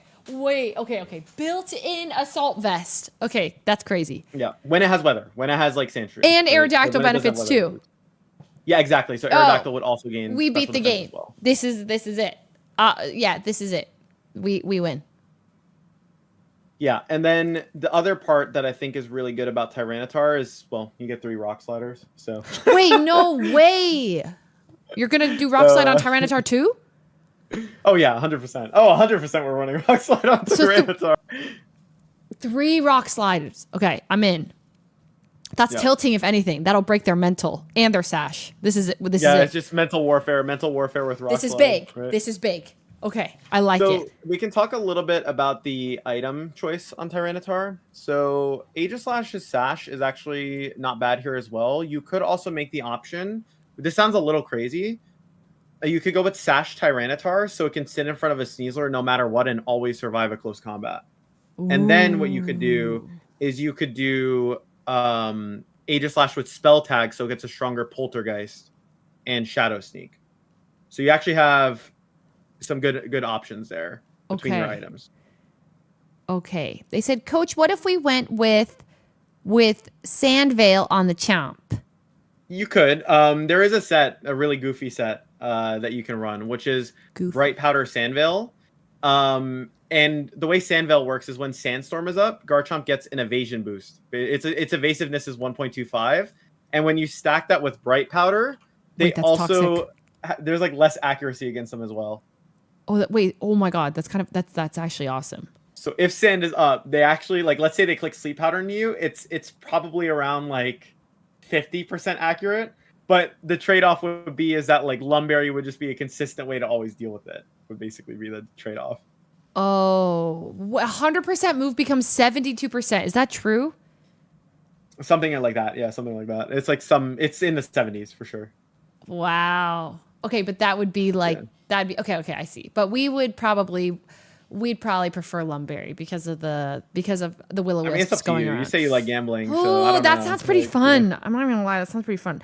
Bright Powder Sandvale. It does. I will say it does let you win games that you should not be winning for sure. Because Because there are going to be situations where like you absolutely should lose the game and your Chomp just dodges because sand is up. Wait, you know? and I will say that. it's like a built-in Lumberry because it's like they're not even going to hit the moves that they're going to even, right? It's like it sounds like you want to use Sandville. Yes, we gotta because they're not even gonna hit the thing that would make me fall asleep or burn. So, that's good.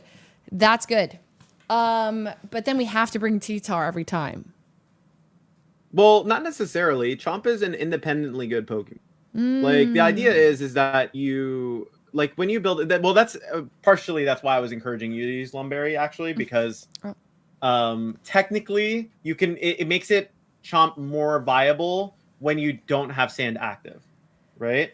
But if you're gonna run Sandville and just full invest on the gambling, that's like fine. But sometimes you're gonna have to not take Tyranitar and have the discipline to like not take the combo if you need to. Yeah, but then I still get Bright Powder, which is it's still they could still miss. Or... I mean, well, so the one trade off I will say by losing Rough Skin as well that I should tell you about. Although you have Sand, so maybe it's not relevant as much. Against Sash Sneasler, they break their own Sash and then you EQ. But most are White Herb anyways right now. But any Sashmon, they break their own Sash on contact. Yeah, but they're gonna break their own Sash from the storm being up, right? Okay, I feel like though since this is for content, I feel like Bright Powder Sandville. But it needs to be. I need also this to climb me to tier 1 Master Ball. It needs to be that good. How about we start with Sandville, and then if it's just really bad and we wish we had Lum, we just put on Lum. You're right. If it feels bad, we'll go back to the Lum. And you're not forced to just because we made this right. Like you're not forced to always run the exact same sets. Like you can adapt as needed if something feels bad. Okay. Yes. You know? Also, I have a question about champions in general. Yeah. What's up? So say that I want T-Tar on 2 teams, but I want a different kind of T-Tar, right? Like different EV'd or different moves. Mm-hmm. And I only have 1 Tyranitar. Mm-hmm. Can I have those? The 2 team if I'm building those teams out right and like they're on like different and I want to pick them, I can't. I have to have 2 different. I need another one. You need 2. So there is a way for you to do it where you even switching between T-Tars. You make your team right. Oh wait, no, actually no. You need 2 T-Tars. Sorry, yeah, because rental codes don't work the same way anymore. So yeah, unfortunately, you are stuck having 2 Tyranitars. Oh, I see. Okay, or you're just stuck needing Tyranitar, or you just switch between them. I know it's pretty annoying. Unfortunately, like the removal of rental codes definitely made that a little bit worse. So. That's sad. Okay. I think I also I could. Okay, that's not too. I just didn't know if I could. I have to have specifically a different one for each one. Okay, got it. Yep. For Tyranitar, so since we're running, I was going to talk about potential Tyranitar items. Scarf was one option, but I think that you actually want an item that's going to let it sit there and be like bulky because you want to be bringing it to override weather, especially against like Trick Room maybe, right? So it's going to be kind of important for you to have an item that lets it do that safely. The one interesting thing is we've actually used up quite a bit of good items on some of the other guys like Citrus. We've used up Sash, like although we dropped Bright Powder. So Lum is one that you could use to just block status like burns if you want to with Tyranitar. Okay, that's one option. The other option, Chople is weird because you need to invest a ton of defense to live a Sneasler close anyways. So you need like 1 billion defense. Wait, what happened to Sash?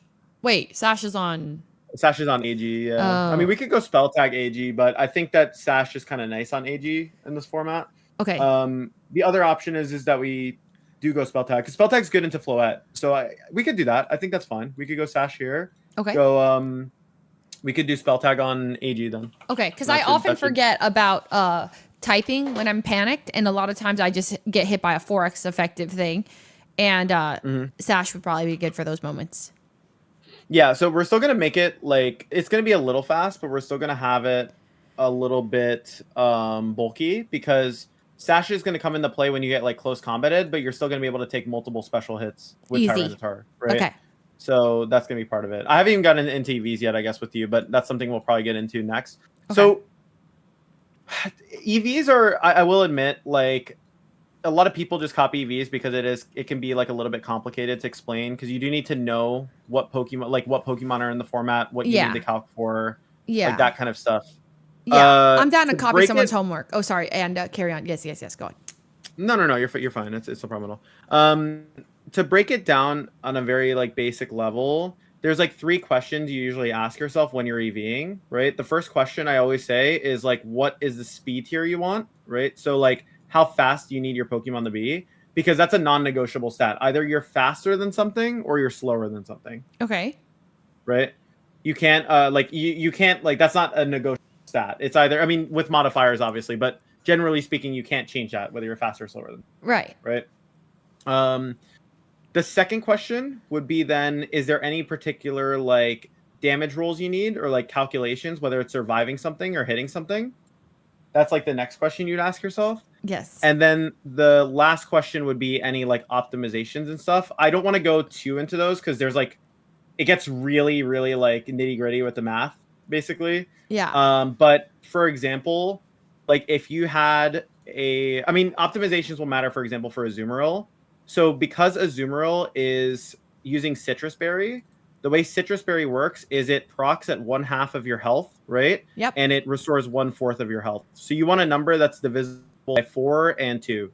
Yep. So you're getting the optimal recovery there. Okay. So theoretically having 200 health or like 204 or 208, which you can't hit. So 204 would be ideal.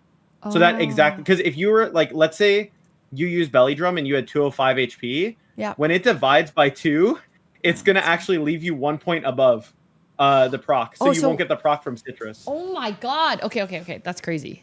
That's actually crazy. So at 204 will take you down to, wait, sorry. If you have 205 HP and you use Belly Drum, you're going to be 1 above half HP. Yeah.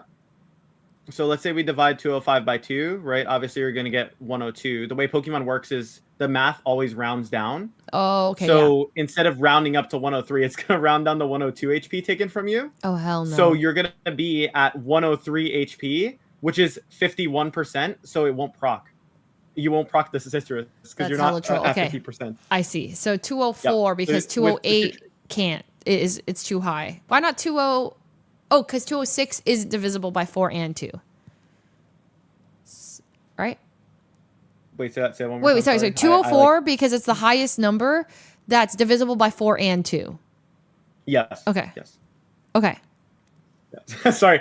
You like said that and like, you know when someone says something and like it makes sense, and you're just like, wait, what? Or it doesn't make sense. Like, no, yes. Like yes. And I remember that, God, like I think I know this, but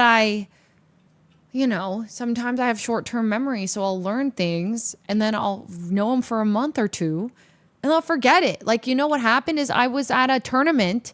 I learned what's his face does. It's like this Pokemon that, Chi-Yu. No, not Chi-Yu. Ting-Lu, Ruination. Okay, I learned all about it.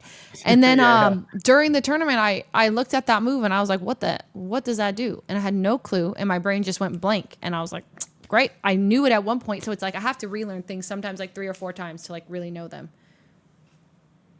Anyways, carry on. Yeah. No. I mean, I was going to say, maybe this is like, I don't know if this is a bad time, but I did fail math in high school. So you failed math? Yeah, how is that possible? Well, it's really funny because I'm like actually pretty good at Pokemon math. I straight up like, there was this one year, like I just did so bad in math. Like I just what math was it? Geometry? It was like, it was geometry. Yeah, I feel like that's not relevant, but like algebra and like, it feels more relevant. Or like, I don't know. I also like my geometry, like it was a really annoying one. It was proofs. Like I did proofs and theorems. Oh my god, yes, proofs and theorems. Oh my god. Fuck dude, that. every time I would just get cooked. Like they would be like, what's the theorem behind this? And I'm like, I don't know, man. Here's the number. You know what I mean? Like, no. That part didn't even feel like math. It's like prove that A equals this. It's like, okay, by the theory of this, transitive property of this, then you apply that. I like this. I hated that math too. I don't think anybody liked that. That was like awful. But yeah, really dumb. Yeah, Yeah. I didn't like it. I Well, feel it's not like dumb. It's smart, actually. It's like smart stuff, but I hated it. I feel like there's a lot of math in Pokemon, and when it gets too technical, like I swear I watched a Pokemon video and the guy started bringing up calculus. I'm not even kidding. I was like, wait, what? Yeah. Yeah, it gets crazy. Pokemon can get really nerdy. There's some really nerdy Pokemon that I've watched, and still like I like know, like, you know what I mean? Like I know like Pokemon math really well, but the way they explain it, I'm like, bro, this makes me feel like I'm like back in high school. You know what I mean? Like, Yeah. I get it, but No, I feel like you kind of have to like I've treated this like a school course that like I'm studying for. Like you have to study to kind of get it. Like there's a lot. There's Yeah, so hopefully I'm many not boring. Pokemon. I know No. I'm giving you a lot of like Joe, information. I have watched so many of your videos. Okay, this just feels like I'm watching your YouTube video, but I can talk. I can pause and ask You're you like a question living in the middle video. of it. I'm living in the video right now. I'm not bored. This is awesome. Yeah. Okay, carry you. So, like, as well too. So we're gonna try and go through this process. I'm gonna try and actually have you help me EV this Azumarill based on what I was telling you. So we're gonna start obviously right with Speed. first the speed tier, right? So we have Tailwind as our only modifier here, right? So that's the first thing we're thinking about. Is there something in Tailwind that could maybe be worthwhile to outspeed if Tailwind ever gets set up? So you're saying like, okay, so at base speed, no Tailwind. Azumarill has 70. At level 50, it has. Do you know speed tiers? Actually, I might be giving you a really hard question here. Do you know speed tiers? I know like some of them, and I when you say speed tiers, like the base 135s, and then there's like the base 100s, and there's like the 985, 70. I know a couple of like the popular ones. Yeah, your chat's diabolical. It's okay to say no. Yeah. Nah. Okay, so yeah, like I would say I would know like 10% of the speed tier stuff, maybe 25. 50% of speed tier stuff I do know. Okay, got you. So I'll help guide you a little bit. Okay, so we want to maybe try and creep over Adamant Garchomp. Okay, yeah, I in have no Tailwind. fucking clue. That could probably relevantly come up, right? Adamant Garchomp hits 154, and Tailwind doubles our speed. So what number would we want to have on Azumarill speed tier? 155 divided by 2. Plus, wait. 155 divided by 2. Wait, 154. 154 divided by 2. No, because then we'll hit. No, because then we will hit a tie. Oh, We don't want the speed tie. We want to go one over. Oh, I get what you're saying. You know what I Okay, mean? well, the way I think of it is I always find the half number and then I go one above. Oh, that. okay, yeah, that's fair. Okay, so 154 divided by 2, which is 72. So we want 73. Awesome. W. Boom. Oh, wait, no. What? No?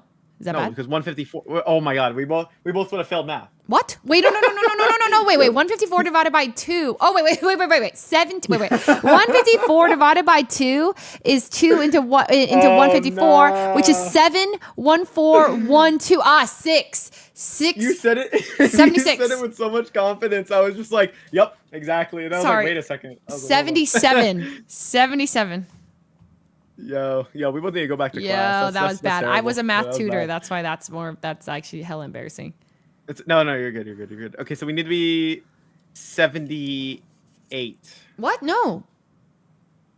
What's Sorry. It's going to be 76 because wait. 154 divided by 2 is 76 plus 1 is 77. I got bad news for you. I'm pretty sure it's no, because 76 times 2 is 154.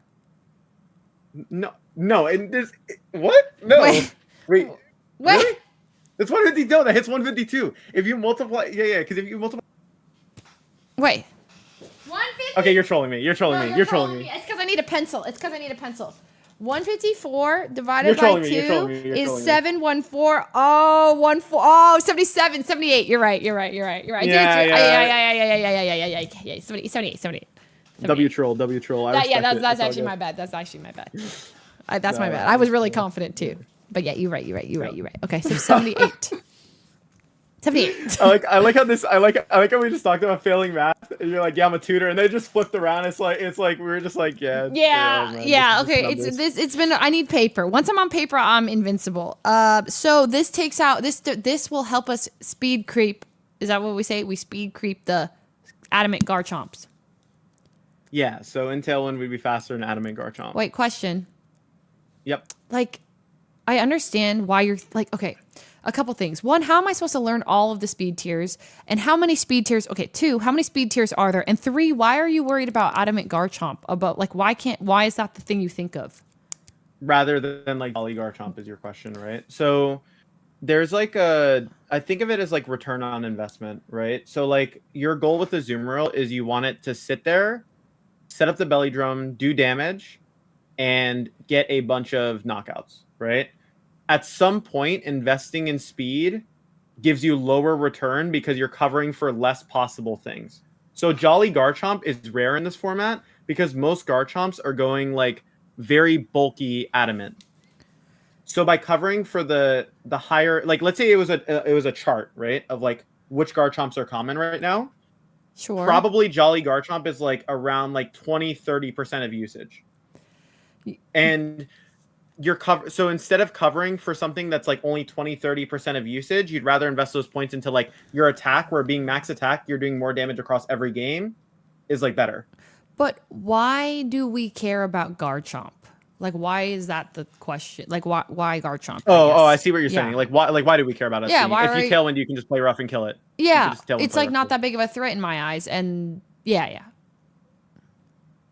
Oh, you're saying like so basically your question is like, why does it matter that we're faster than it if like we already threaten it? Yeah, like we're looking into speed tiers, right? And your first thought was like, you're like, yeah, so let's pick like you said like Adamant Garchomp speed tier 154. So how do we beat that? But why do I care when I'm making or picking Azumarill's speed? Why do I care about Garchomp? Yeah, so like to break it down, like I guess very simply, right? Like when you click a Tailwind, right? Like, would you rather take the KO on Garchomp after taking chip, or would you rather take the KO on Garchomp taking no chip? I mean, I definitely would rather take it after before taking chip. But what if like isn't there a million Pokemon you could just replace? Oh, I see what you're saying. So okay, so to my understanding, so your question is why would you pick this particular Pokemon to outspeed? Yes. Like it felt like yes.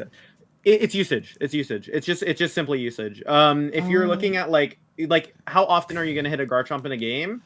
It's essentially going to be in a game probably in like 70% of your games. 70%. Okay, maybe that's a little generous, but like on ladder you see it a lot. Maybe like 50%, like something like that. It's not actually 50%, but like you see it a lot. But okay, you see it a lot. Okay, and Aqua Jet doesn't just take it out because ground weakness. Oh, it's just neutral, right? Wait, yeah, because Dragon resists water. So, but a belly drummed Aqua Jet isn't going to take out a Garchomp. Probably not. If the bulky one's absolutely not. I see. Okay, so Garchomp is just really crazy. popular. This one's insane, by the way. It might be different on lower ladder, but on high ladder, people run. I'm not kidding you. Max HP Garchomp with Citrus Berry. And they're like super bulky. It's crazy. Garchomp. Specifically. So Garchomp, my brother's in chat saying this almost sounds like a different language. It's really funny because is there anything I'm not explaining well, or like it still doesn't make sense? Please. No. I follow. I see. Okay. So Garchomp, we're solely thinking about max this outspeeding Garchomp just because of how popular Garchomp is. Yes. And okay, but like what's the number one most used Pokemon right now? Like Incineroar, right? Maybe. It might actually be. I'm actually checking that right now because I'm pretty sure it might actually be Sneasler. Okay, so Sneasler is really common. I see, and there's no world where we are. Wait. So then why am I not asking? Okay, how do I outspeed a Sneasler under Tailwind? Well, because it would require you to do this with your Azumarill. You'd have to go up to if you're outspeeding Adamant Sneasler, it would be 87. I think you would need. But look how many points you have to invest in that. And now, we go back to ROI, the lesson that you started with. Exactly. It's just the return on investment of your stats. Right? 'Cause at some point, the jump that you need to outspeed certain things is just not worth it. Because at that point, like, why focus on outspeeding Sneasler? Where in situations, if Sneasler gets the White Herb activation, it's faster than you anyways. Versus investing in just living the attack if you have to. So you prioritize. So the most important one here is like HP, because we want, Azumarill to be alive after we do the big belly drum boom citrus. Yeah. So then because because Yeah. like with Scovillain, if you burn them, you would theoretically want a higher HP pool as a reserve. So like if you're taking damage, you're still like alive for a bit to Got spam it. the attack. So we put we get Azumarill to 204, and then maybe the next one we look at is speed. And what is like the most popular Pokemon that's worth trying to outspeed with the with the valuable EV points we have. And that would be Garchomp, and that we could actually reasonably outspeed. Yeah, I mean, Holy. yes, except that I just Sorry, so basically that's basically how it would go, pretty much. Yeah. So like we want to max out the bulk, we want as much like damage as possible. You could even argue that you could just go max attack on Azu instead and go down to 200 because you want to have max attack Azu, so you're doing as much damage as possible. Oh, okay. So sorry. Number one, we'd prioritize attack because that's the biggest thing, right? We want it. So we max out attack. Then we go to HP, and if we do HP 204, we're not going to be able to put the speed to outspeed the adamant Garchomps.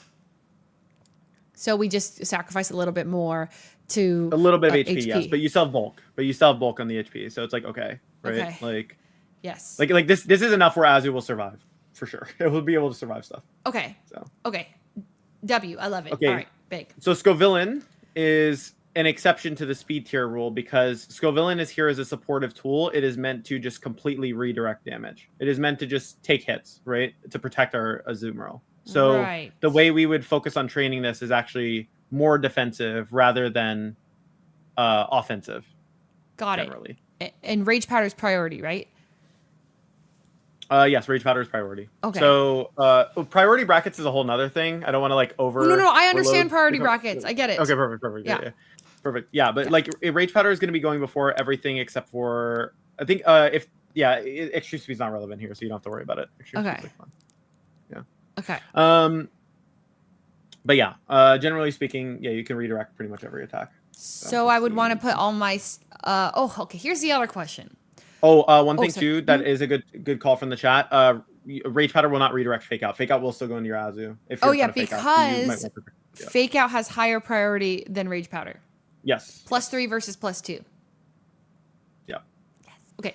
Chat's also bringing up really good points. Thank you, by the way, everyone. My channel as well. Bring up the grass types will also get around the redirection from Scovillain. Rage Powder. Yeah. It's like a worse follow me. Follow me is a bit better because Rage Powder and a Spore and stuff. Or wait, Spore also. Wait, I don't know what I'm saying. Yeah, grass types are immune to Spore and Rage Powder. Okay, and let me think. Okay, so wait. Ooh. So okay, carry on. Sorry, I got it. No, you're good. You're perfectly. I remember my question. I remember my question. So, why would you ever invest in like defense and special defense when you could just invest in HP?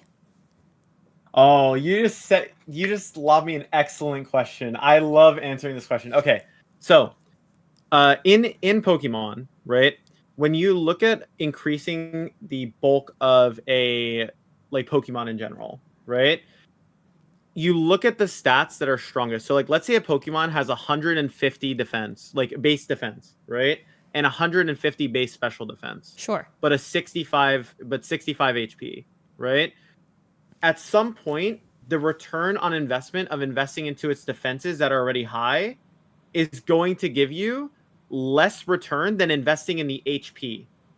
And the reasoning behind that is because it has such a smaller HP pool that increase that you invest into it is a more dramatic increase proportionally to the HP than it would be to the defenses. Oh my god. Okay. I see. So you wait. So you're saying I'll reword it. Okay.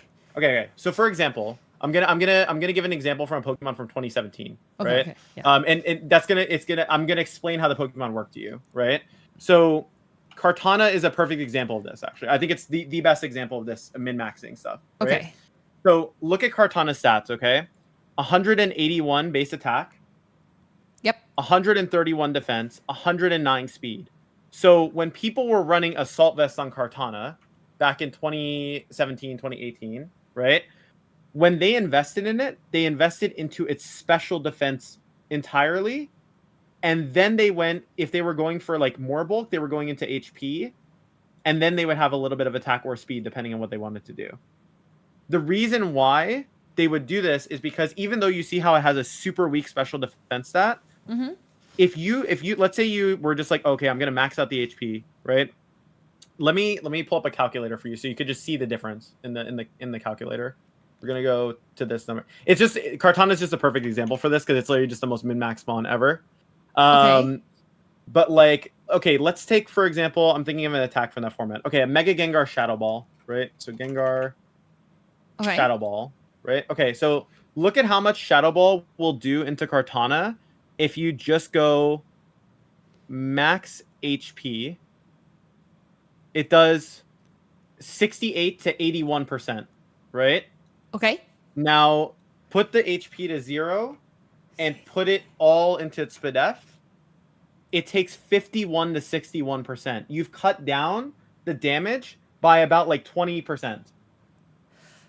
Right. And it's because you invested in the weaker stat where the returns are giving you more, basically. Okay. Whereas, like, for example, like if you take a Pokemon like, I'm trying to think, Dusclops is actually a better one for this example. Really high defenses, 130 base defense, 130 base SPDF, but look at the HP. It's like miserable, 40 base HP. Okay. But every time you would want a 252 HP your Dusclops, because let's say we looked at like, generally, let's say we maxed out its defenses, which were already strong, right? Right. And let's say we take okay, Urshifu's on this format, so I'm going to think of a different dark type. I'm going to take a Houndoom, even though that's kind of irrelevant here. Okay. Dark Pulse here from Houndoom, right? And we look at like, let's say it's max special attack, right? It does about 73 to 85%. Okay. Right? Now we're going to put it into its HP instead. Off of its already... Oh, I need to put Eviolite on. By the way, I forgot to put Eviolite. This thing's even more broken with Eviolite. Okay, sorry. Wait, question. Doing... Dark Pulse is a special attack.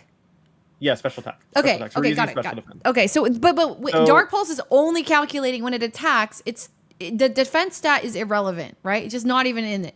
It is just calculating the special attack of Houndoom against the special defense and HP something of Dusclops here, right? I thought of an even easier way to explain this to you. Okay. HP doesn't reduce the damage you take. Defenses reduce the damage you take. If you have high defenses, the damage you're taking is already reduced pretty heavily. Okay. If you have low HP, your HP reserve pool is like lower, right? So if you just have HP maxed out on a lower HP Mon, the HP pool is going to go up by an astronomical amount. But if you invest max defense into something that already has a really high defense, it's not actually impacting that much. Okay. It's proportional. Yes. Exactly. I think I get it. It feels like it makes sense to me. I couldn't explain it myself, but at its core, I feel like I get it. And it's one of the tougher ones to explain for sure. Like I think it's not hard to explain, but like for example, Scovillain, right? Like you would invest into its HP because another reason why you would invest into HP over one specific defense. Yes. For Scovillain, it's taking both physical and special hits, right? Wait. So by increasing the it's going to be taking both attacks from physical and special attackers. Oh, yes. Yes. Yeah. So because it's going to be taking hits from both physical and special attackers, when you increase your HP, you're increasing the HP reserve pool for both kinds of attacks. When you invest straight into your defense, you're only helping yourself defensively. Ooh, question. So following up that, right? Yep. So if a Pokemon is similar in those stats, or I don't know if that matters here that they both have 85, but if we know that they're going to be taking both special and physical attacks, actually it does matter because the defense is 85, the same as and special defense. Sorry, because of that, Scovillain is a target for both of those types of attacks, right? So because of that, it's smarter to invest in HP because HP basically is like accounts for both types of attacks you're going to take.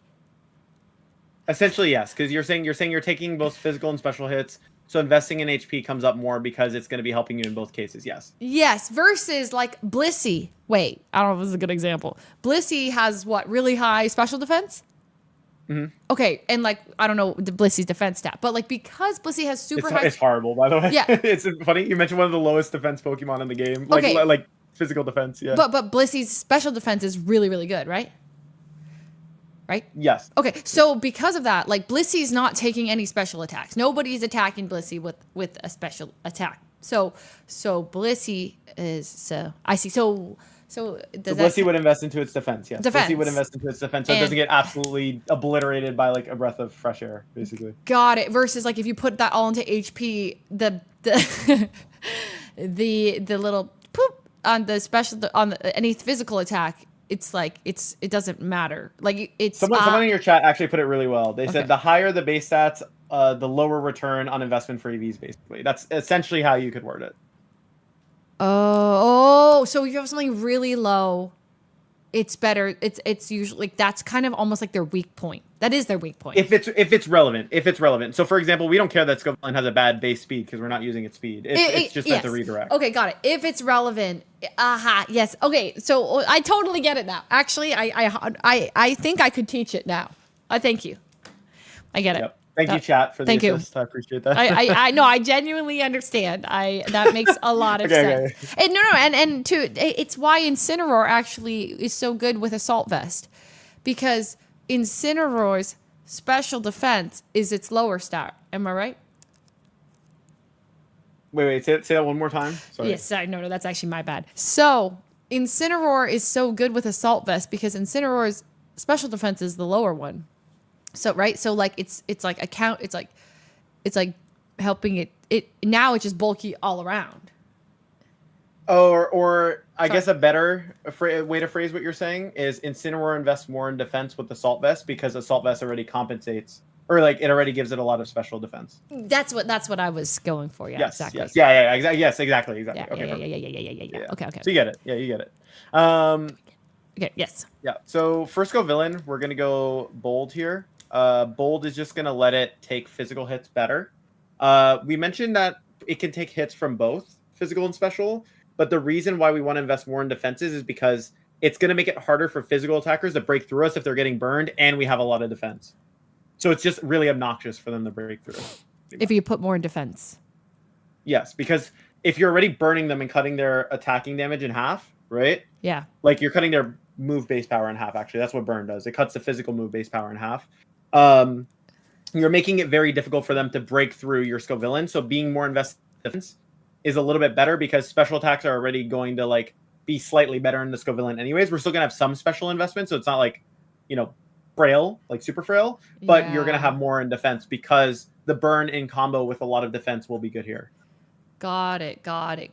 Okay, so sometimes you double down and sometimes you want to like balanced. And in this case, we're kind of doubling down because it's kind of like using Intimidate. So like if I have a Pokemon with Intimidate, boom, lowers their attack. So they're doing less damage to me. It's almost like it's almost like raising the defense stat on a Pokemon with Intimidate. Kind of. So if you calculated, for example, like having more defense so that when you intimidated something, you would take less from some certain kind of attack, right? Like that would be, it would come up, yes. Or like with Scovillain, because you're burning them, right? You're going to then be able to take more attacks, basically. I see, but isn't there also logic in like, well, they're gonna get burned anyway. Because I'm burning, I want more special defense. I'm not worried about dying to like physical stuff. So let me. The scarier thing is the special attacks from them. So wouldn't I boost the special defense? Like you could logic that too. That yes, but that's where you would use the context of think about Azumarill's like biggest threats, right? Like a Rock Slide spam would be really annoying for it. Earthquake would be annoying for it. Dire Claw from Sneasler would be annoying for it, right? So you're specifically tailoring it around dealing with the things that are annoying for Azumarill. Why is Rock Slide annoying for Azumarill? Because it goes around redirection, they can double Rock Slide you. But if you protect and then you let them get burned, right, and you live both Rock Slides, now you can redirect any single target move they can throw after, but you also have like good options there. Does that make sense? Oh, yes. Damn, this game is hard as hell. Okay, yes, I got it. I mean, maybe I'm making it sound hard. No. It's not you. It's just the amount of things that you have to account for or think about in every with every Pokemon, Okay, are you ready? For what? For the speed tier for Aegislash? Yes. Okay, so Sneasler hits 172. Oh, I feel like I'm giving you like a math quiz here. Sneasler hits 172, right? yes. So what speed stat would we want on our Aegislash to be faster than that in Tailwind? We would want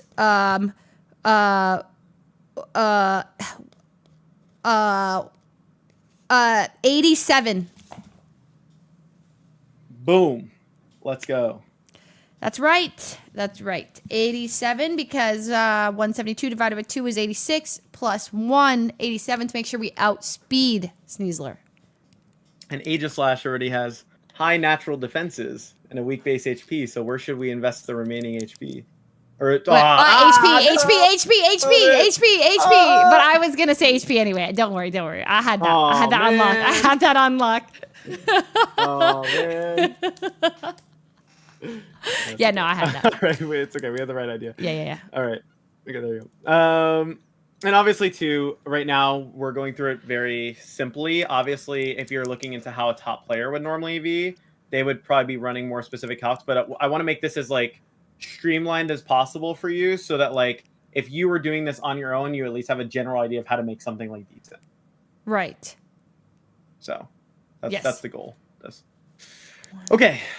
Tyranitar. Right. So this is going to be a really interesting one because Tyranitar and Aegislash are around the same speed tier, and we could theoretically make them outspeed the same thing, right? More so, you wouldn't be doing it to outspeed Sneasler, you'd be doing it to outspeed Floette, which is 169. So you can make a choice whether or not you want Tyranitar to be slower or faster than your Aegislash. Oh, see. Okay. So that can come up, let's say you have a specific, and this is going to be more specific, but let's say you were against a Maushold and a Gengar, right? And Knockoff would be able to get the KO first, and then you could Poltergeist into Gengar, right? That's where you would want your Tyranitar to be faster than Aegislash. Or maybe if it's a Sinistcha plus a Faridraff, you would want to Poltergeist first and then Knockoff after, right? So you would want to base your speed tiers around like whatever you want to do with that. Now, obviously, those specific situations you won't know yet because we haven't played with this team yet. We're actually still in team building, I guess. Yeah. But in this case, like my gut is telling me that you would want Tyranitar to be faster than Aegislash. Yes. My gut says that So we would too. go 88. So we would go 88 on it. Yes, love that. I see. Because I would like to go faster. Like on my own team, like the order matters. Like between each other, who goes first? Mm-hmm. Okay, got it. Mm-hmm. Cool. And then for attack investment for Tyranitar, because you're Sash, you can kind of just avoid. You can kind of like avoid having to like bulk out for very specific calcs because you're gonna live any like close combat coming your way. Okay. True. Tyranitar is one of those mons where like in this case we're just gonna keep it simple. We're gonna max out its attack so we can get max return on investment of the attack stat. We're gonna be throwing out physical attacks. We want to be doing as much damage with that as possible, right? And then for Tyranitar, by the way, or anything Assault Vest, small optimization thing, because you're multiplying by 1.5, technically having an even number can be an optimization, but that only comes up like half of the time. So it's kind of like irrelevant. But for Tyranitar, like Sandstream would multiply your rock type special defense by 1.5, right? So having an even number would give it a better boost than if it was an uneven number. Got it. Wait a minute. So why am I not putting more points into my special defense here? Because think about it. Remember when we were talking about Assault Vest and Incineroar? Yes. It's already getting basically an Assault Vest boost. So unless you were calculating for something specific to survive, you wouldn't really need to invest into its special defense in this particular case. Okay, I see. Because it's already getting. It's already a naturally high stat. Like, look at it. It's 100 base stat, and then it's also getting sand. Got on it. top of that. Got it. Okay. This is why T-Tar is so good, by the way. You're asking why T-Tar is good. Its Spadef is insane, and it gets a sand boost. Oh my god! And it counters Zard. weather. Yeah, that's why it walls out like Zard, Pelly when sand is up because Pelly uses Weather Ball. So. Oh, it's Weather Ball. Oh, Weather Ball's a special, and Weather Ball changes the typing based on the weather. So when T-Tar comes in, it trolls Pelipper because Pelipper can only use a rock type Weather Ball, so it can't hit the T-Tar for super effective. Oh my god. Okay. I see. Okay, this makes sense why sand is so good. I had no clue it got this freaking Assault Vest for free. That's nuts. Sand's actually good though because we can gamble with Garchomp better. That's actually why it's good. Yes, exactly. Yeah. We have our Sand Veil Bright Powder. Nothing's hitting it. Yep. Okay. All right. So we're for our Garchomp. What I'm thinking. So what would be we do want it to be faster than like something like Max Speed or Chaludon, anything in that general speed tier area. So 154 is like fine for it. Some Garchomps go really bulky. I think for simplicity's sake and also just for like starting out, we can just go with a more offensive Garchomp. I don't think that hurts us at all. Okay. And we're already running Bright Powder and Sandvale, so we're kind of already trying to cheese them by dodging the attacks anyways. Yeah. So it's like fine. You can just go like really offensive, you know? I will say the one thing we're going to do is take out of our attack by 1. And this is, again, so this is a specific calc. So I know this off the top of my head, but it wouldn't be a situation where like, you know, like this is just something like a small optimization. 3 in defense means that no matter what kind of Garchomp hits you, even if it's max attack adamant, you always survive Dragon Claw. Holy, you just know that? Yeah, well, you memorize calcs after a while. That's pretty much. So. Okay. So 3 points. Got it. Yes, sure. Okay. So we should put 3 in there. So we never die to Dragon Claw. Yes. Okay. Because it's such low investment, it's like worth it, right? It's like only 3. Yeah. I'm down. And then Aerodactyl. Okay, so Aerodactyl, you can get really interesting with its spread. So again, these are just speed tiers I memorized, but Basket Legion hits 214 speed, I think, with Jolly, and then people will creep above that. So you could go just max speed if you don't want to really have to play that game at all, or if you're worried about other Mega Arrows. Like yeah, let's go max speed. I'm in. Okay, we'll just go max speed. Yeah. You'll just do that. I'm down. I want to be the fastest Pokemon in the entire game. Yes. Yeah. Let me quickly check. I want to check real quick about close combat. Uh-oh. Oh, wait. This is the wrong... I'm in, like, 3 years behind Calc. Or not 3 years, like 8 years behind Calc. There we go. Mega... Sneasler... Close combat. You should eat that just fine. Yep. Oh, wait. Adamant. Okay, perfect. Yeah, Mega Aerodactyl just tanks that like regular, so you're fine. Okay. I'm trying to see if there's any other attacks offhand I think of. No, this should be fine. We'll just go max, and then if there's anything that we go down to, we can... Okay. Because, like, my intention with this is not to, like, be super crazy in the calculator. I want you to just, like, kind of see the main process. So we actually just got through the whole thing. We team built! Yep. Okay, it's perfect. Okay, now, do you have any questions for me? Because I know we went through a ton. Is there anything that you felt like I didn't address or that you want to talk about? Oh, also, our abilities on Nerve on Aerodactyl before Mega. The berry thing, yes. Yeah, the berry thing, yeah. But sorry, continue. Wow, so we replaced every single Pokemon on the team I originally built, except Azumarill. I guess you could say that. Maybe they're just like chilling on the bench. They'll maybe be They're back benched. in They've been freaking benched. And look at the cute how cute Azumarill is, and look how I guess we'll have to bench the matcha. Oh man. I know. It's okay. Okay. I like it. I actually think it's sick. No questions right now. I think they might come during the team preview portion. Playing. Yes, the playing. The playing and team preview. Yes, Exactly. Okay, yes. perfect. So I'm actually gonna put you in a, I don't know if this will stress you out or not. I actually want you to play a game with this team without me telling you anything. And I just want to watch. Yes. Because what I want to do after is break it down turn by turn and go through your decision making. Yeah, absolutely. Yep, I can do that. Yep. I can do that. I believe you're going to win. I believe you're going to win. I'll absolutely win. Team, I will absolutely win. And Sandvale Bright Powder Garchomp is just going to carry you, and you'll be fine.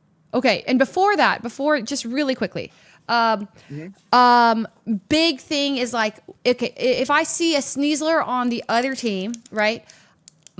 What Pokemon am I not bring? Like, what are the Pokemon I don't want to bring at all? If you see what? Like, if I see Sneasler on the other team, is there a instant one I'm bringing and instant one I'm not? Or is there anything that changes? Like, so I'm gonna get into a little bit in team preview with you, but it will depend on context. So, like for example, let's see you see a Sneasler with Charizard Y, right? Mm-hmm. That would be really, really bad for Azumarill and Scovillain, right? If there was a Charizard Y and a Sneasler. But if there was like a Sneasler and a Scizor, right? Maybe Scovillain would actually be good there because you would want to be able to redirect it, and Aerodactyl's not good in the Scizor. So you see what I'm saying? It's kind of like context dependent, basically. Okay, so what if it's Sneasler? Sneasler? Sneasler might be a bad example because Sneasler is on like every team for what it's worth. But like, yeah, okay. Is there just one Pokemon that I have that's real? I mean, we picked. I mean, Aegislash is just coming in that matchup, for sure. Anytime. Yeah, you okay. would assume so, yeah. Or if you see Floette, for example, Aegislash would be a must bring because Aegislash is our main Floette. Okay. Oh God. Okay. Yeah. Okay. Got it. Okay. Would you be able to share your gameplay, by the way? Yes. Would that be possible? Yes. Perfect. Yes. I have to make this game, right? I did this team in the game. Yeah, right? yeah. We'll have to make a game. So this is fine. This is like the break time in between, where we get to like just hang out until the team is made. Okay. So. Yes. So hold on. Let me make. Taking breaks is good chat. It gets if you're just thinking the whole time, it becomes a lot too. Have all. Oh, what about the Moody thing? Oh, that basically all that matters. If you want to gamble, you protect, and then you can get a Moody boost on turn 1. Okay, so basically my default first turn is protect. If there's no drawback on it. So if they have like a Whimsicott, for example, with Encore, you wouldn't want to protect, right? I hate Whimsicott. Okay, yes, I see. But if they have a Fake Out plus like an attacker, yeah, sure, just protect. Like there's no drawback, right? Like know what I mean? There's no drawback. That makes sense. Okay. Okay, so let me see. I can definitely share my screen, right? It's like, or share an app, right? It's just like, I think this. Does this work? Can you see this? Yep, I can see it just fine. I got it open on mine too. Perfect. Okay. But I can't. Awesome. Okay, and then. Okay, so now I have to build the team. Yes. Okay, so we go to box. We go to box. Yep, we're going to box. Go to the box. Okay, and first things first, Aerodactyl. Register. Boom. Aerodactyl. Locked in. Locked in. Next up. Oh, great. Sinistcha. Oh, wait. Oh, wait. Not on the team. Ah! Azumarill. Oops. Oh, great. Okay. Mystic Water Aerodactyl. Let's go. Let's go! Okay. Okay. Boom, T-Tar. Okay. Oh, God. Who else was on this team? Let me think. Oh, Aegislash. Okay. Boom. And then, next up, Garchomp. Boom. And last but not least, shit. Wait. Do I have this thing? We lost the plot. Scovillain. We got it. Scovillain right there. Oh, God. No. I would never have gotten that, actually. Okay. Boom. Okay. Okay. So now we need to find the items for them. Give an item to Aerodactyl. Yes. I definitely, in no world, have this bear. Wait. Yeah, I need to go buy that. Yep. I think I need to go buy a couple items. Okay, so I go to the shop. Oh, great. Okay, so I go to the shop, and then, boom. Okay, so let me buy Aerodactylite. Okay, and then let me buy Scovillain. Do I have Scovillain? It would tell me, right, if I already have it. I don't have to buy it twice. Yeah, it's right there. Yeah, Hella VP. Okay, that's fine. All right, boom. They're fleecing you here. They're fleecing you for your VP. This is ridiculous. Okay, and then I need any of these items? Yeah, you need a spell tag, right? I have that. Oh, okay. Wait, then. I guess you're good. Wait, really? Well, where are the other items, like Lumberry and stuff? Or wait, Bright Powder. Where's that? Bright Powder. Do you not have that? Yeah, but isn't it purchasable? Yeah, it is. So you probably have it if you don't. Is it called Silver Powder? No. Wait, is it called Bright Powder? Silver Powder is the bug one. That like boosts the bug type. You have it by default. Oh, okay. I can't even buy it. Okay. So then I go train. No, that's wrong. Okay. So I do this. Go into our box. We walk into our box. Okay. Slay. Where the magic happens. All right. Give an item. Aerodactylite. Uh-oh. berry, Megastone. Okay, boom. Azumarill gets citrus berry. So gets Tyranitar. kickbacks on the VP. I wish I did, man. What happened? Kickback. Wait, Someone huh? was saying I get kickbacks on the VP. I wish I did. I'd be making money. Hell no. Okay. Tyranitar gets quick claw. No. What am I saying? Tyranitar gets Focus sash. Focus sash. So you can survive any close combat ones. This one gets freaking, I know, the freaking ticket looking one. Yeah, you. Spell tag. Yep. Garchomp gets bright powder. Okay. Stat boost. Where the hell? It's not a power boost. It's not defense either. I think it's like a miscellaneous tab or something maybe. Other. Yeah, Here. there you go. And Scovillain gets freaking okay, this. Okay. Boom. All right. And now we have to train them, right? Oh my god, are we gonna have yep. enough VP for this?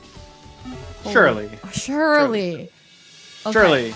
Oh look, your Aerodactyl's already trained perfectly. Oh really? Oh wait, sorry. On the stats. On the stat. That's good. That's huge. On the left.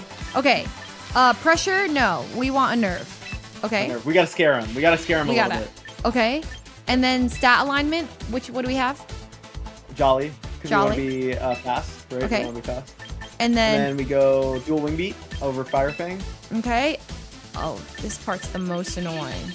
It'll be down. They're always sorted by the same typing, so normal, fire, water, and then so on. Okay. What about here? Tailwind. Tailwind. That'll be up. There you go. Whirlwind. No, tailwind. Aha, here. Okay. And And then then protect. The classic, the VGC classic. You can't have a team without protect. you actually can't. You really can't do that. Here we go. Boom, boom. Done? Yep. Let's do it. Let's send it. Uh-oh. I was probably supposed to use training tickets. Whatever. Okay. Next. Azumarill. Train. Okay, you're Pokemon. just flexing. You have that VP on us. I do. Yeah, it's all good. Wait, it's perfect already. No, it's not. Because remember we had the top speed Garchomp. So it's HP. It's what? Well then, wait. Oh shit. Right. So right. So we have to have it at like. Oh, if it helps in your messages, I literally sent you the paste, so you have the stats in front of you. But don't I have to like math? Like there's like a +4 divided by 8 type of thing, to like. No, you just No? put exactly the number you see there. The exactly the number, because you see next to the right arrow on the stats there, how it says like 30, like that. It tells you the exact number you're investing. Oh, I see. Okay. So Oh yeah, you here. just put in the exact number. So speed would be 8, right? Yeah, exactly. Yeah, speed would be 8. Defense would be. If you want to, I mean, I could tell you. I'm not in speed, am I? Okay, wait. Okay, wait. If you want to make it easy, just click L. Just click L right now to min Okay. out the stat. Just min out the attack if Yeah. you want, or actually the attack's max anyways. But yeah. It's 25 HP. Oh, so then I do this 25 here, right? Yep, exactly. And then Okay. it was 1 defense, which is fine. And then you take out of that Spadef, take that 1 out of Spadef, and then you put that in speed. You're good. Like this. Yep. Wait. You could just hit the right trigger. It'll automatically fill it up. Yep. But okay, got that. Okay, and then done. Yep. Boom. Wait, so We're cheap. good. 35 VP. It's perfect. Okay, and then okay, then Tyranitar. Train this guy. 27. Okay. Max speed, max attack Tyranitar is hilarious, by the way. I trained this You myself. could low key What? like run this with Sash. Funny enough, you could like low key actually run max with Sash. It's pretty funny. Because theoretically you are like offensive. You know what I mean? Did I kind of cook with this or no? If you make it adamant, I think you could maybe cook with it. So we should keep it like this, or You could do the 1v day. I don't run fine. I think I kind of like it. I kind of like it being fast, actually. I think. Really? Okay, so we do. Yeah, we can go. Let's go adamant. Let's go adamant, and let's keep the stats. Let's keep these stats. Go adamant, and then go rock slide, knock off. Rock yeah, slide. Knock off low kick. Low kick? Did you say? Yeah, low kick, and then protect. Okay. And I have some like We're terrible running news, Sash anyway, by the so we way. can get a little goofy with this. Okay, what's the terrible news? So the terrible news is that like I have to go in a little bit because I have a flight.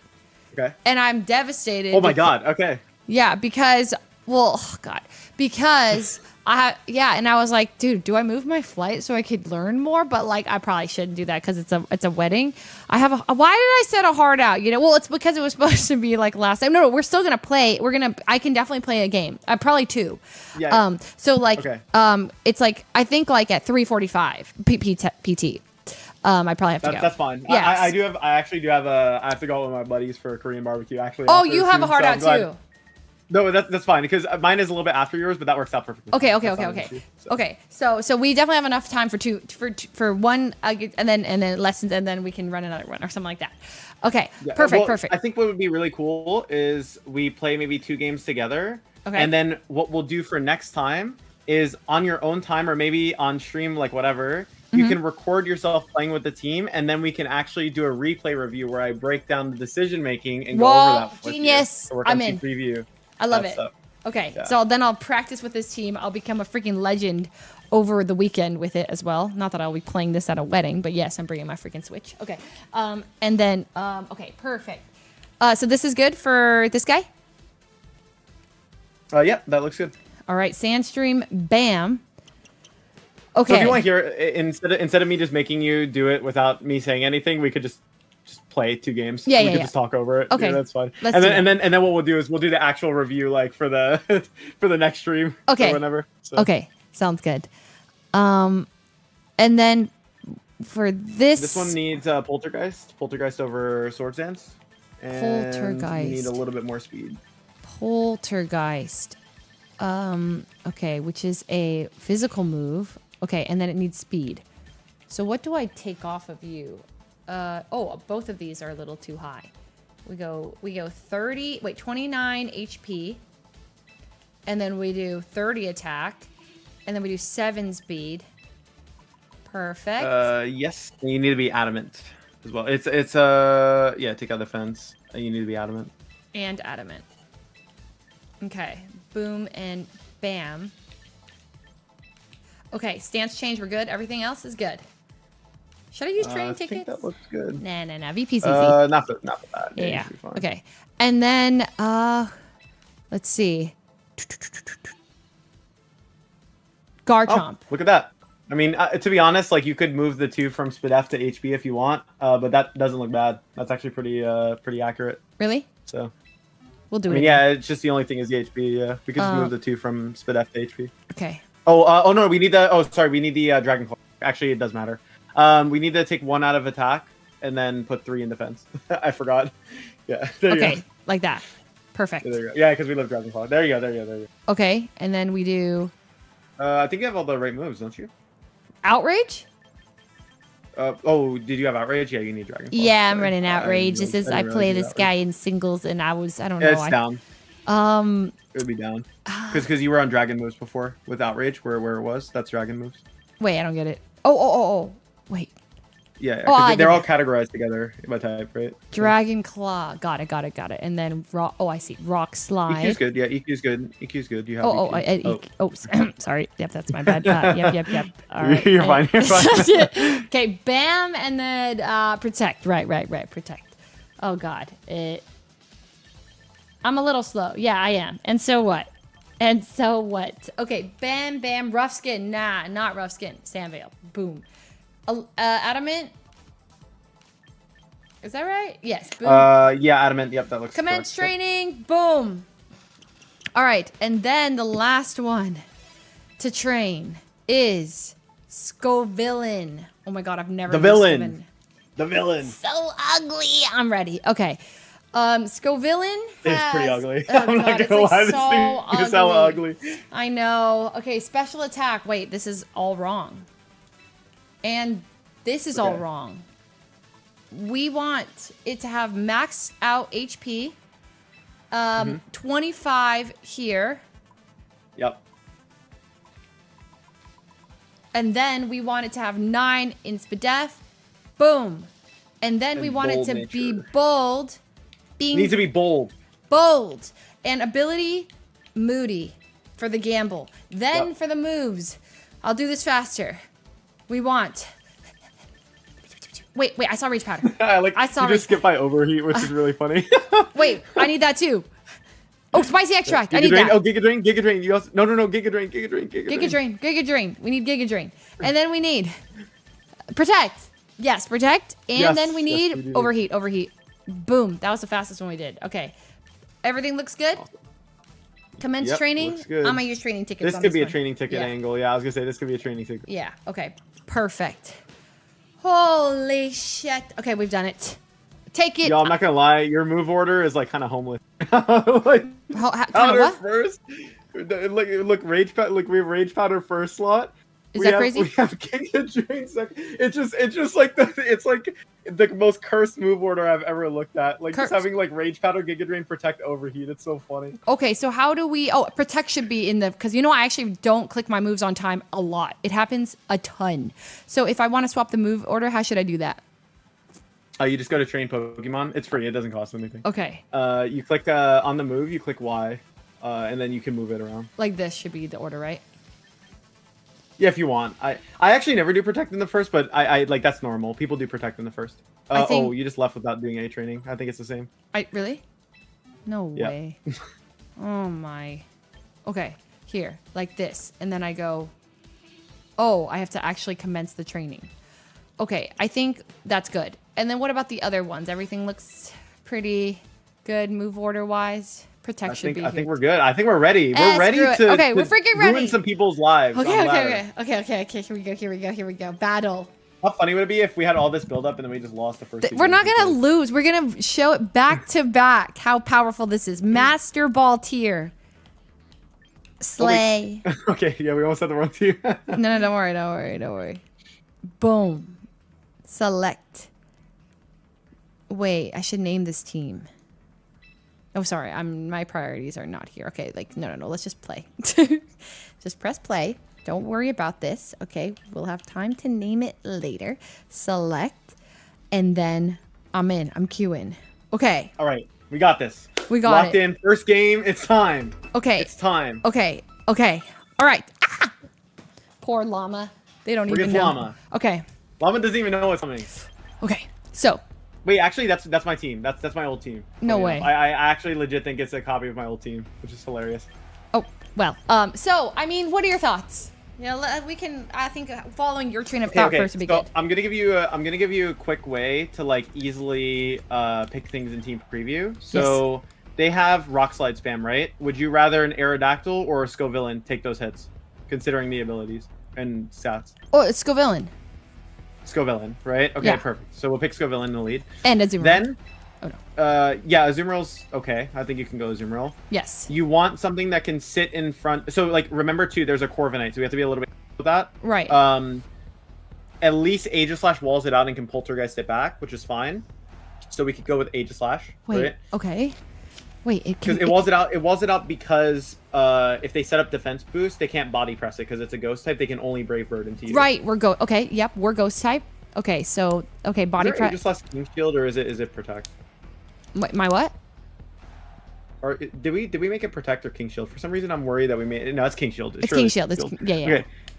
And then if they have 2 ground weak Pokemon, a Kommo-o, an Incin, and they're setting up Sand for us, what can we take here? That's Aerodactyl. really Wait. Oh, Garchomp, Bright Powder, Sandville. Shit, why? Right?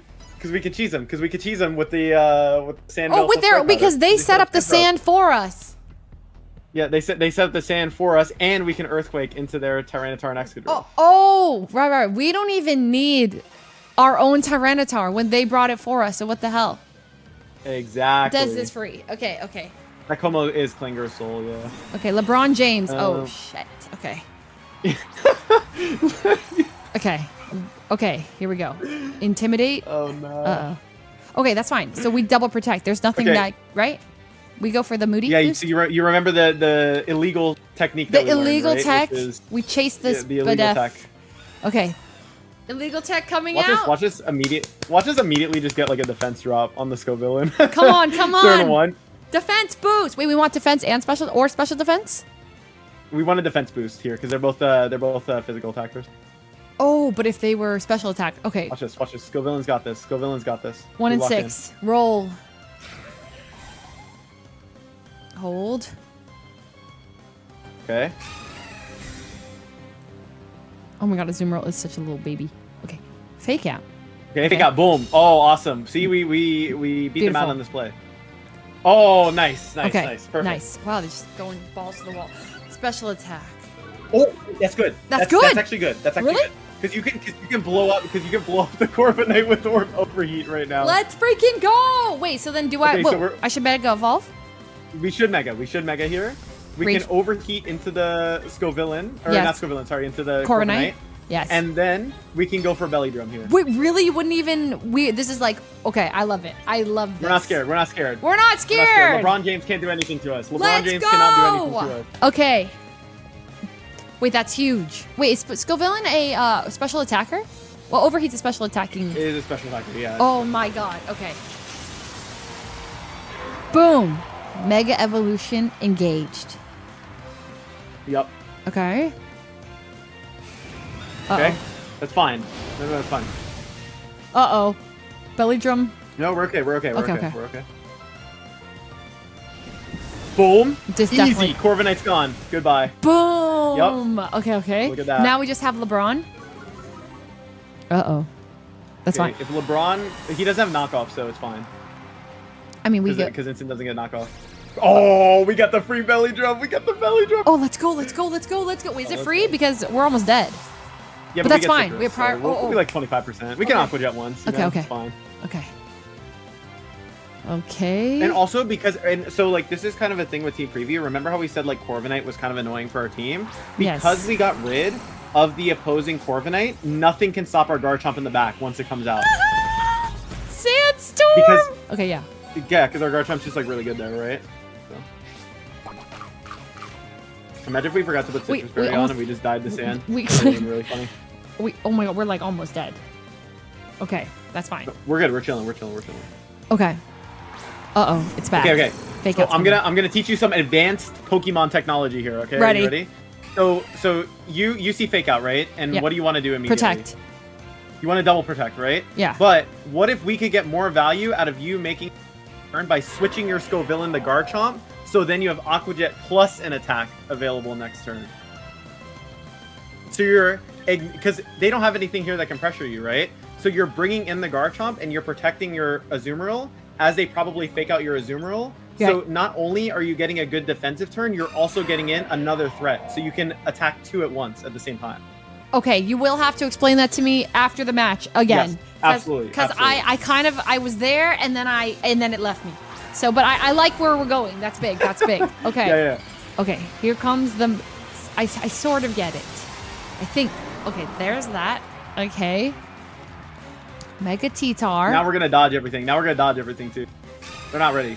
Nice. Trying to get a fake me out. It's not gonna work. That's fine. Oh, whatever. Because we switched it. Oh, I see. Okay. Uh-oh. And now, And- boom, they click Rock Slide, but and- it doesn't matter. What? No It way doesn't matter. that... It doesn't even matter. It doesn't even matter though. Because it's They're just... in a bad spot. They lose the game. Like how do they win from here? You Wait. you have a Garchomp in front of them, a +6 Azumarill, and they're in like a super bad position. And I'm gonna give you an even crazier Okay. here as well if you want. Yeah, I So do. Azumarill's gonna go down this turn anyways, right? Right. To anything that happens. So instead of clicking Rock Slide because we're worried about knocking it off, we're gonna click Earthquake, but we're gonna Aqua Jet the instant first, so it gets the damage, and then we Earthquake. Even though it's gonna get knocked out anyways, we're gonna get more damage on Tyranitar. This is genius! Because it doesn't matter because Azumarill's gonna die anyways. Exactly. Okay, that's actual genius tech. Okay, Aqua Jet onto Aqua which Jet is priority? Into Instant. You do go into Okay. Yep. Oh my Hey, god. boom. See, that's fine. Because now you're Huge gonna get a free call. switch. And now you're gonna get a free switch to Scovillain, so they get burned, and you could also protect the Chomp if need be. And they were Pasho Berry, so now you guarantee get the KO on the instant. Oh my god. Okay. Why Aqua Jet on the instant over the T-Tar? Is it because instant doesn't have protect? Yeah, instant doesn't have protect. Okay. So you're covering for more possibilities. I'll explain that to you next time we meet. But basically, when you're making plays in Pokemon, you're trying to cover for like more statistically probable turns. Which I'll have to explain another time because it's like kind of a longer thing. Okay. We swap. Scovillain's good here. Ooh, yeah. We swap. We could just burn them, right? So. Okay. God. Do they take Como? Como's worst case. Okay, Como's worst case, but we can still win. Okay. Because they're gonna get burned on T-Tar. What you want to do here is actually Dragon Claw Como, because you don't want to let it set up Klinger or Soul for free. And we're just gonna go Giga Drain into Como as well, actually. Okay. We want to try to get rid of the Como here. If we get rid of the Como, it's a really good position for you. Okay. Because then your Aegislash can just Sacred Sword the Tyranitar to kill it. And that Como couldn't have protected? Or it could have, right? Hobbenberry, okay. It could protect, but yeah. Damn. Okay, they're Hobbenberry, which is scary, but we will still make do. Uh-oh. Actually, he kind of cooked us with the Hobbenberry, I'm not gonna lie. Yo, the Hobbenberry was crazy, actually. Yo, wait a second. Uh-oh. Is it over? No, we good. No, Okay, no, okay. we good. Okay, that's big. We're healing. Scovillain's healing up a little bit. Wait, we are? From what? From Giga Drain. Oh, Giga Drain. Uh-oh. They not. Oh, perfect. Okay, perfect. Because they get burned, and now the Como is taking extra chip as well. Why? Because of burn plus sand. Oh. Okay, just burn actually, just burn because it's overcoat. What do you mean? But now. Oh, okay. Oh, overcoat. Okay. Now we get in our Aegislash. Yep. And that should win the game. Okay. Are you sure? Yeah, I think we should win this. What we need to do here is they already used up their Hobbenberry. You don't have an item to disturb, so Poltergeist doesn't work on them because they already used their item.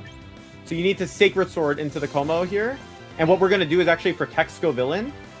The reason why we're protecting Scovillain is because we want to be able to Rage Powder knock off away next turn from our Aegislash. We want to be able to Rage Powder knock off. We want to be able to Rage Powder the knock off away next turn. Why wouldn't we do it this turn? Protect. Because they can just Clanging Skills, knock out the Scovillain, and follow up with Knock Off into our Aegislash. And they can't do that. Yeah, they can't do that next turn. Yeah, because Aegislash should survive. Okay, well, they just made a good play. But we should be fine. Let's see. It's close. It's going to be close. Ah, okay. shit. Fine. It's fine. We can still win. We can still win. We can still win. Stance change. I'm a little scared of Como here. Not gonna lie. It's close. We can do it. Okay. King Shield. Oh man, I wish we had King Shielded and double protected, but that was just a call. Okay. This is why I'm hard stuck Master Ball 4. It's hard down here. It's hard. Oh my god. What do you think? What are we thinking? Coach? We need the Shadow Sneak. We need the Shadow Sneak the Como here, and if we get the KO, it's still winning for you. Do you think we get it? We'll have to find out. You should Giga Drain Tyranitar, because at this point now... Yeah, we need the health. We need it. That's correct, yeah. But speed-wise, how do we know who's going first in all this? Shadow Sneak is priority, so you will go first with it. The problem is you don't have Spell Tech, so I think you might whiff the KO. Bro, I hate Como so much. No way. Okay. There was a way that we couldn't have lost. If I just remembered my own team, by the way. And that's okay. I just forgot. I forgot my own team. It was Hobbenberry. But if we had just Earthquaked on that turn, we would have won. So you made the team that we just got beat with. And you forgot. Yes. And I forgot it. That's just my fault. But what we could have done too is we could have also just clicked King Shield with Aegislash and protected and hoped that he was bad and clicked Knockoff, which he did do actually into the Aegislash. Right. Okay. So that's fine though. We're going to win the next one. Yes. Whenever we lose the first one, that means we always win the next one. It is true. And question: Hobbenberry does what? When you hit it with a super effective dragon type attack, it makes it neutral. Oh, shoot. Okay. And then there was something. Oh, actually, okay. I think I get it. Okay. All right, I'm ready. Well, that was hard. Yo, I was not locked in for that one. That's my bad. No. It's a lot. Okay, Marco. All right. So, first thoughts is that Pelipper, right? We had to bring a Tyranitar. Okay, so yes, Tyranitar is good here. However, Yes. you might want to keep it in the back so that you can override the weather after Pelipper sets it. Because if you leave Tyranitar, they could switch in the weather after, right? Yes. And you told me exactly the situation. Sneasler plus Scizor is when I should bring something, but It's actually really funny. Yeah. The exact combination came up. Yeah. So in that case, you wouldn't want to take Aerodactyl because they have Bullet Punch for your Aerodactyl. So you want to take Azu Scovillain. Wait. What does Bullet Punch even threaten on Aerodactyl? I don't get it. It's priority Steel type move, and Aerodactyl's a Rock type, so it's hit super effectively by it. That's hard to remember. Okay, right. So we wouldn't Okay, that's good. Okay, and then we want something for Rain, so we want Tyranitar, right? Garchomp. And then we need something. Okay, so you went to Garchomp immediately. Sorry, yeah.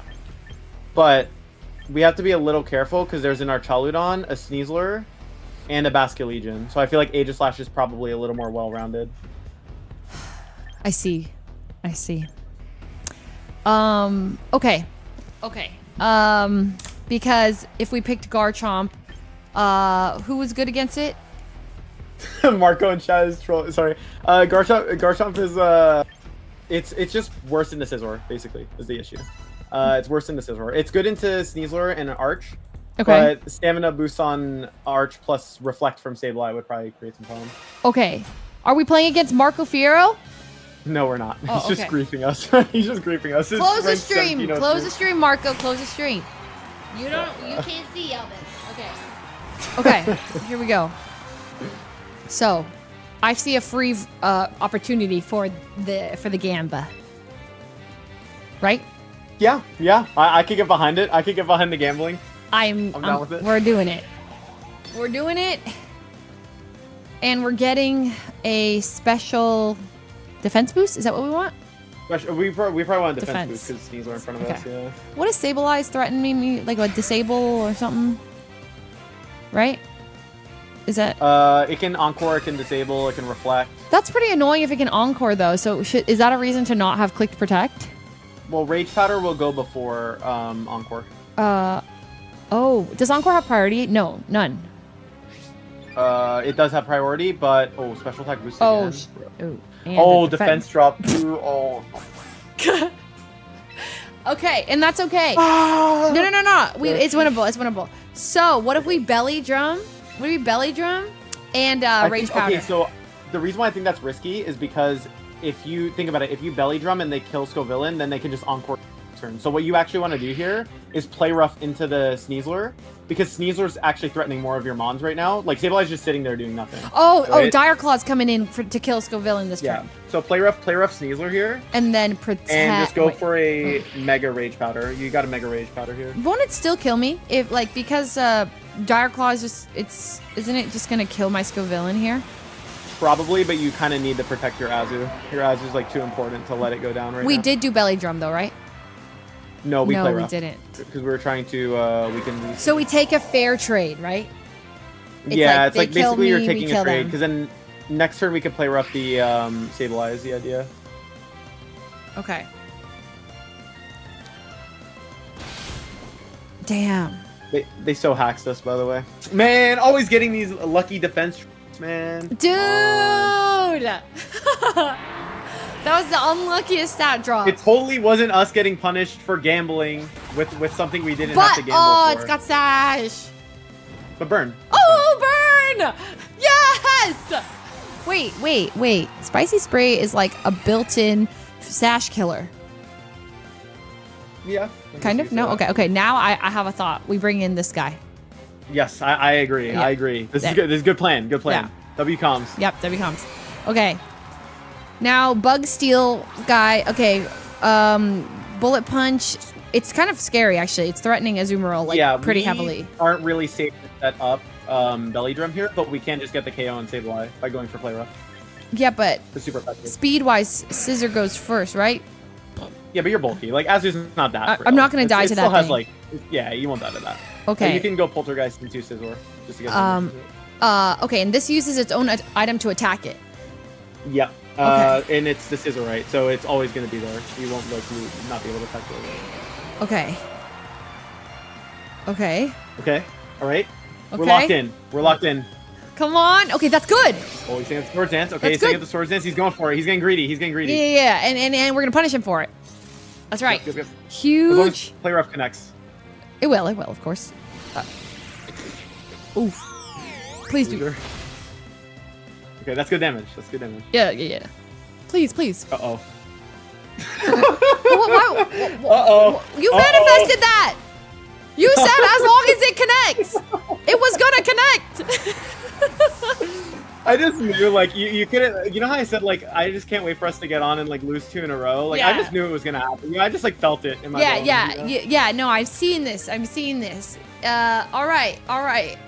Okay, so now, I mean, I guess we've got to bring in this guy. Okay, so we're just getting unlucky. GG's Marco. GG's Marco. No, it's winnable. It's totally winnable. Okay, so here's the thing, right? They have Bullet Punch, but they don't know that you're Sash Tyranitar, so you can't actually still cheese them here. Okay. It is still possible for you to cheese them off of, like, the knowledge gap here. So you Aqua Jet the Scizor, and you go for a Rock Slide here, because if you get the KO and the Scizor, the game becomes, like, playable again. So I'm looking for the flinch? Not even just that, you're just trying to just knock out the Scizor at this point. Okay. And we don't have, oh my god, we don't even have Belly Drum set up. Honestly, our Azu being healthy is probably better for us here. Okay. Because they would have been faster with Bullet Punch, and Okay. if we had been at like 75, they might have actually just put us in range of like Okay. something. They got lucky though, you know? So lucky. Come on. So they protected. Okay, but that's fine Okay, we're gonna because we're gonna flinch him though. Oh, they missed. Oh, and no, they Oh, went no. for T-Tar. Oh my god. wait, Yo. why doesn't that Will-O-Wisp work? Dark type. Dark type, it's Prankster. Oh, Prankster that's priority got move. Prankster. Wait, that's huge. Wait, I just that's Yo, insane. Marco, why'd you do that, bro? Marco, why'd chill. you do that? Okay, Aqua Jet. We're doing the same thing, right? Aqua Jet Rock Slide. You got Aqua Jet Rock Slide. Wait, it's because This is not Marco Silva. He wouldn't have Will-O-Wisp in the Tyranitar. oh, I'm pretty sure it is. Yeah. Actually, Actually, it is. That's why. Playing a very intense match. Yeah. I forgot, bro. Come on. Oh, T-Tar Sash. Sash activates. We're good. Yes. Hey, that was a good call. That's a big call. We're good. Okay. Okay. And now Tyranitar lock in. Why does that do so Lock much in. damage? Lock in. Lock in. Okay, huge lock in. rock slide. That's fine. They disabled our Aqua Jet. but that's okay. Oh, we don't That's care. okay. We don't care. Come on. No. But that's all that matters. We win. Okay. Well, there's another moment. There's another one. Yeah, but look at the health. Right? Yeah. Oh, you meant another mon in the back. That's actually the best case scenario. Unironically, best case scenario mon that could be in the back for you. Oh shit. Well, this is disabled. So we have to. Yeah, you have to play rough. I think what you do is you play rough Sableye first, and then you protect your T-Tar. So then they're forced to pick a target, and you can play rough to win. Is what I'm thinking. Is correct. They're T-Tar's too juicy for them right now, so they're definitely trying to take it out. Yes. That's what I'm thinking. Yeah. Oh, 100%. Too juicy. Uh-oh. They target around it. Okay. Dude, they're actually watching the freaking stream. You have a lot. Oh no. This is actually crazy. Okay. Oh no. No. Oh, please. What? No. Oh. It's Good. Okay. Wait, what's the percentage I get confused from Hurricane? Oh my god. Okay, the percentage is like 30%. Figures. Okay, so is it still disabled? Rough, you play rough. Yeah, you just play rough. You play rough here. And then... And knock off. Knock off so you can't miss. Knock off so you can't miss. Speed-wise, we go first, right? What can it do? It depends. It really depends on the developer. We actually don't know. Oh my god. Oh no. Nope, they're max speed. They're max speed, so we have to play rough twice, and we have to not get hurricane confused. Oh, we're definitely... Oh, we're confused still. Yep. Okay. Please. Lock in. I'm hitting the Japan prayer right now. Oh! Huge! What's the chance of that happening? Okay. All right. We literally just need to connect.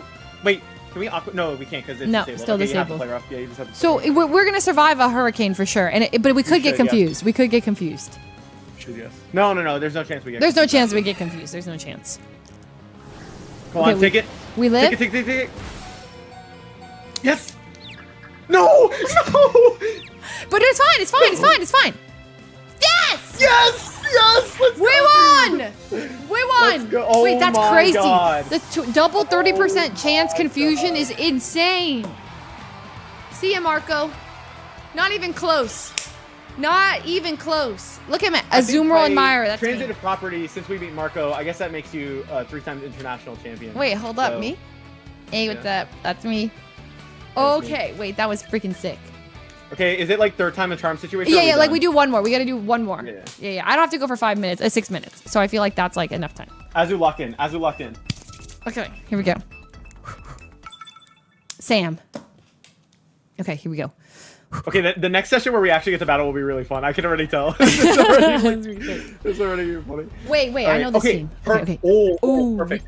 Yo, you see Charizard and you see Sneasler. What do we want to bring here? Easy peasy.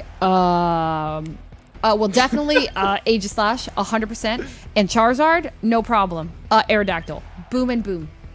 Okay, so Aerodactyl in the lead. Boom, I like that. Right? Okay, with a Tailwind start. What Pokemon might be slightly better to take in the lead because they also will still have a Charizard? Oh, a Zoom. No, I'm sorry. Garchomp. No. Yes, Garchomp. Wait, really? Garchomp's perfect. Yeah, no, you're right. Yeah, Garchomp's perfect. But Earthquake isn't going to do anything. You're rock Oh, wait, slide. I resist fire. Wait, I have what? You resist fire. I resist fire. You can rock slide the Charizard, and you can Earthquake the Sneasler. And then I bring Tyranitar to override the weather from the Charizard in the back. Boom. I like where your head's at. Boom. Yep, and then boom, this to counter the Sneasler. Game's easy, free. Exactly. Oh, that perfect team select. I could not have thought of a better team select. Wait, that actually was free. Okay, I get that. Oh, this makes it a lot easier when I have like, okay, I see this, so I click this. Unless Zardex is actually Zardex. That would be really funny. Funny. Don't say that. Every time you said it, it goes bad. Okay. No. Okay, are we banking on them being Zardex or not? Because that actually completely changes how you play this turn. I'm pretty sure there's Zard Y. Like, I'm almost positive. Can you check their team one more time? Yes. How do I do that? Battle info? It's a Pokemon. Go to Pokemon. What do you mean, Pokemon? Here. Sorry. Yes. Oh, I see. Yeah, you're good. I think it's Zard. Oh, Why? This actually looks like it could be a Zardex team, but it's fine. Just Mega and Rock Slide. Just Mega When Rock in Slide. doubt- And if you want to play it, Yes. just protect Chomp. Play it safe. Just protect Chomp. Okay. Wait. We don't have to risk it. Okay. They're gonna Mega Evolve right here, right now. Oh. What? That makes sense, I think. You think so? Yeah, because what they're doing is they don't want. So this tells me that they're Charizard Y, because you wouldn't make this switch if you were Charizard X. Wait, really? Yeah, well, because like if you're Charizard Y, you're gonna get blown up by Rock Slide, and switching in Chomp makes more sense. I guess theoretically you could do it for Charizard X as well if you don't want to like burn your Mega immediately or reveal it, but Okay. it's like fun. Okay. We still got to play around this. It's not the best scenario ever, but it's like okay, because now their Chomp is in range of Dragon Claw from our Garchomp, which is pretty good. Oh yeah, that's good. So we just Dragon Claw the Garchomp, and You we wanna Tailwind. gamble? Wait, gamble? Yes. You wanna How? gamble? You want to gamble? Okay, so we could switch into Tyranitar here. So we have Bright Powder plus Bright Powder plus Danville, and they could whiff Dragon Claw on our Garchomp, and we could Dragon Wait, what's Claw the them back. percentage chance? What's the accuracy on Dragon Claw in general? It's 100, so it'd go down to 70%. They're probably still gonna hit it though. That 70% chance is pretty high. I mean, you only die to a double though, because you let Dragon Claw. They have to hit both moves. Yes. Okay, you know what? You're right. Wait, so this is better than setting up Tailwind? Cheetar and Dragon Claw. We don't want to set up Tailwind. Careful, you're gonna run out of time. Oh my god, oh my god, oh my god, oh my god, oh my god. Dragon Claw, Dragon Claw, Dragon Claw, please. Yes. Okay, we did it. All right. All right, boom. Sandstream. They could Encore or they could Moonblast. Is possible here. Okay. Okay. Oh my god. We actually just destroyed them. We won. Oh, we dodged! Oh my god! Dry powder! We dodged the attack. They're so mad. They're so mad.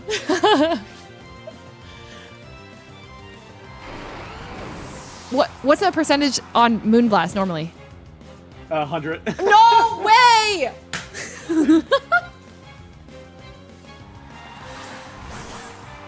Okay, now I'm starting to think it's Zardax. Why are they bringing in Sneasler here? What the hell? You were sure it's Zard Y. Honestly, you could just Earthquake here and Rock Slide. Wait, Zard X doesn't do the weather thing? No, it doesn't do the weather. Okay, you said Rock Slide? Rock Slide Earthquake, you cover for whatever gets targeted here. Basically, you're guaranteeing that regardless of if T-Tar gets close combated, you get an Earthquake off. If your Garchomp gets double targeted, you get the knockout on Whimsicott. You're basically guaranteeing that you get a good turn here. Okay, I like this. Uh-oh, wait, but I'm hitting my own guy. Oh my god! The fake oh my god! Yo, let's go. Please! Oh my god, that's the difference. That's the difference right there. And now you get an Aerodactyl for free, which is perfectly fine here, because Aerodactyl is really good against the Charizard. Wait, so I intentionally killed myself right there? It was okay that you knocked yourself out. Like, like obviously, like a strategic perfect world. Yeah, it was strategic. It was good. It works out. Okay, it works out. Okay. Okay. Oh my. Okay. Then we bring in Aerodactyl. Why Aerodactyl here? So, if they're Zard X and they Dragon Claw and Moonblast us, and then we Rock Slide, I think we win anyways. If they bring in Zard Y and they Heat Wave Moonblast, Aerodactyl should survive, so we should win with Rock Slide. So yes, you bring in Aerodactyl every time. So either you can way. just Rock Slide. Yeah, either way, like the turn works out where like you get a good position. So you just Rock Slide, basically. Wouldn't I protect here because Whimsicott's gonna die to the sandstorm? Encore. Oh wait, no, because they'll change the weather too. They'll also change the weather to sun if there's Zard Y. So Whimsicott won't die to sun. Okay, so Rock Slide and Rock Slide. Yes, yep. I'm in. Okay. I love it. Mega Zard Y probably. Oh no. They did Mega. What? What? No. It might actually be Zardax. It might actually just have been Zardax. Or they just don't have it at all. Maybe they forgot to. Oh wait, we survived. We have Spit F Boost. It's a Rock type move, but we have Spit F Boost. Okay. They tried to keep. Oh, that was really smart. They tried to keep it as a Rock type move so they could get the KO on us, but it doesn't matter because we have a Spit F Boost. Oh, easy wins. Oh, easy wait. I don't understand why they didn't Mega their Charizard. So Weather Ball, it becomes the type of move that the weather is, right? Right. So because Sand was up, it was a Rock type move. So they went for the crit Weather Ball, the crit Rock type move, instead of megaing and changing the weather to Sun when it becomes a Fire type move. Because the Rock would do more damage? Rock is super effective, yeah. And but I think Mega Weather Ball probably would have done the same amount, to be honest. But like they were just thinking, I have a super effective move with Weather Ball Rock, and if I crit, I can win. Wait. Okay, because Aerodactyl resists fire and is weak to rock. They want to go for. And is weak to rock, and Weather Ball was currently a Rock type move because of Sand. I see. Okay. Wait, we crushed that. Okay. I need some homework. Okay. Here's my homework, okay? All right. Yes. I always do this. So for next session, what we're gonna do, I want you to try and find like you're gonna play it more than like a couple games, right? I want you to, once you're done like playing with the team in a stream or whatever, maybe I'll even like lurk or hang out or whatever, right? Mm. But find like 3 games where you were like very like unsure or you felt like you made a mistake but you can't identify it. So like places where you felt like it was more nuanced or it was like you didn't understand why you lost, right? And then we'll review those games. Okay. Some other miscellaneous things that I'll tell you I think you should do on your downtime, just try when you're getting in like reps, or if you see something you don't know, like just look it up. Like actually look at the Pokemon, right, and see what it does. That's good in general, right? Yep. And the last thing I would say is that try to come in to next session if you're having problems with specific Pokemon or specific matchups or like whatever. Like come in and be like, okay, I'm worried about like this team, or I don't properly know how to address this, like whatever, and then we can work on that together so you can have a better like response to it. Okay, sounds good. Okay. Perfect. Perfect. And enjoy your wedding as well. Enjoy the wedding. Thank you so much. Can't wait. This is incredible. And, you know, surely eventually I'll take a peek at Reg I, you know. That will happen at some point. Definitely. Yeah, there's actually no way I'm going to be able to compete in that, right? That is actually, we'll keep in touch. If you have any questions, just message me, and we'll figure out another time to like do this again. Oh, hell yeah. Okay. Okay. Well, we'll schedule the next one after I get back. And thank you so much. Yep. You are awesome. No worries. Appreciate Catch you later. All right. I'm going to stop our chat sharing. So everybody say goodbye. Say goodbye before you guys have your breakup. Okay. Wait, how do I even do that? Oh my God. I don't even Bye, everyone. Yeah, I know. I'm figuring that out too, actually. Right. Okay. So I think I just click on this and then it opens up like a little. I ended the share chat. There you go. I did it. Oh, you did it. Okay. Perfect. Oh, sorry. Okay. Okay. Thank you, Joe. No problem. All right. Talk to you later. All right. Bye-bye. All right, talk to you later. Bye. Bye. That Joe as a coach really appeals to her gambler soul. Dude, I love it. I love it. The bright powder sand veil is awesome because you know what it is? When you lose a gambling, like when you lose because your moonblast 100% accuracy misses because of bright powder, it's mental. You know how everyone says, I would have quit right there. That's that. You have to bank on that to send them into the FF button. Like sometimes people aren't mentally strong. They get tilted and they will literally FF on the spot. And that is another gamble I'm willing to put them into. That is mental warfare. That's perfect. Yeah, but 100% move missing because there's people who bank on 100% accurate moves to be like, they're like the sure, you know, so this is their worst nightmare. It's like perfect. The way fake out missed. Cinema. Okay. So I do have to go because I have to pack. Sorry if that was a little confusing for any of you because I have been studying a lot for 8 months. And so I totally get it if you were not following. But if any of you guys, that was for the people who are trying to improve. I figured why not stream the Pokemon Champions session because if I'm learning, and if anyone wanted to learn along with me, I was going to be doing this session anyway. So I figured might as well share the knowledge. And I've been watching Joe, and I think he's like, you know, I've been stealing his teams anyway. The Frost last one I was using was his team. And so I was like, you know what? I didn't actually know we were going to team build today, which was awesome. So now I feel like I have a team that's mine. And I get to use it. I'm going to practice a ton with it and get good. Dude, I want to play another one so bad, but I have a flight. Frick! I'm supposed to end at 3:30. I have to get on a flight. Okay, that's it for today. I will be back. Okay, the next time you'll see me on a stream, I don't believe we're streaming our own POV. I don't think we're streaming our own POV because I don't think like it's set for that. But the LAN, the Counter-Strike LAN is on Sunday. It will be the CS Minor happening in 3 days. So at around like 1 p.m. or something. Who's getting married? My baby cousin. She's not so baby, but she's in my mind. So Sunday, check out the CS Minor. I'll be competing in it. And then Monday is, I think we're doing an F-Slur IRL something, gift exchange. So there will be a stream on Monday. Okay. And then I think I have another coaching session on Tuesday with Aaron Cybertron Zhang. He's going to help me. I think it's on Tuesday. I have to figure it out. So we have more coaching, and then it's gonna be awesome. We're just throwing different games and different people. I'm at peak variety. Okay, my brain can't decide. Maybe this is my ADHD, but it's amazing. I think I have cured ADHD. Not cured it out for everybody, but I think I have solved it. I have so many things and people that I want to do, play, talk to, and play. That boom, boom, boom. That I always am in the mood for something. Whether it's like, even I have like when I'm like, actually, yeah, I'm always like, okay, I'm bored. Ooh, okay, Pokemon, or I'm not feeling Pokemon. Counter-Strike. Oh, I'm not feeling Counter-Strike. I don't know, bed. I'll go to bed.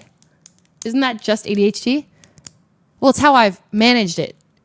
It makes me feel good because I always have something I'm thinking about that I'm excited to do. And they're all so different. And then I have so many different friends.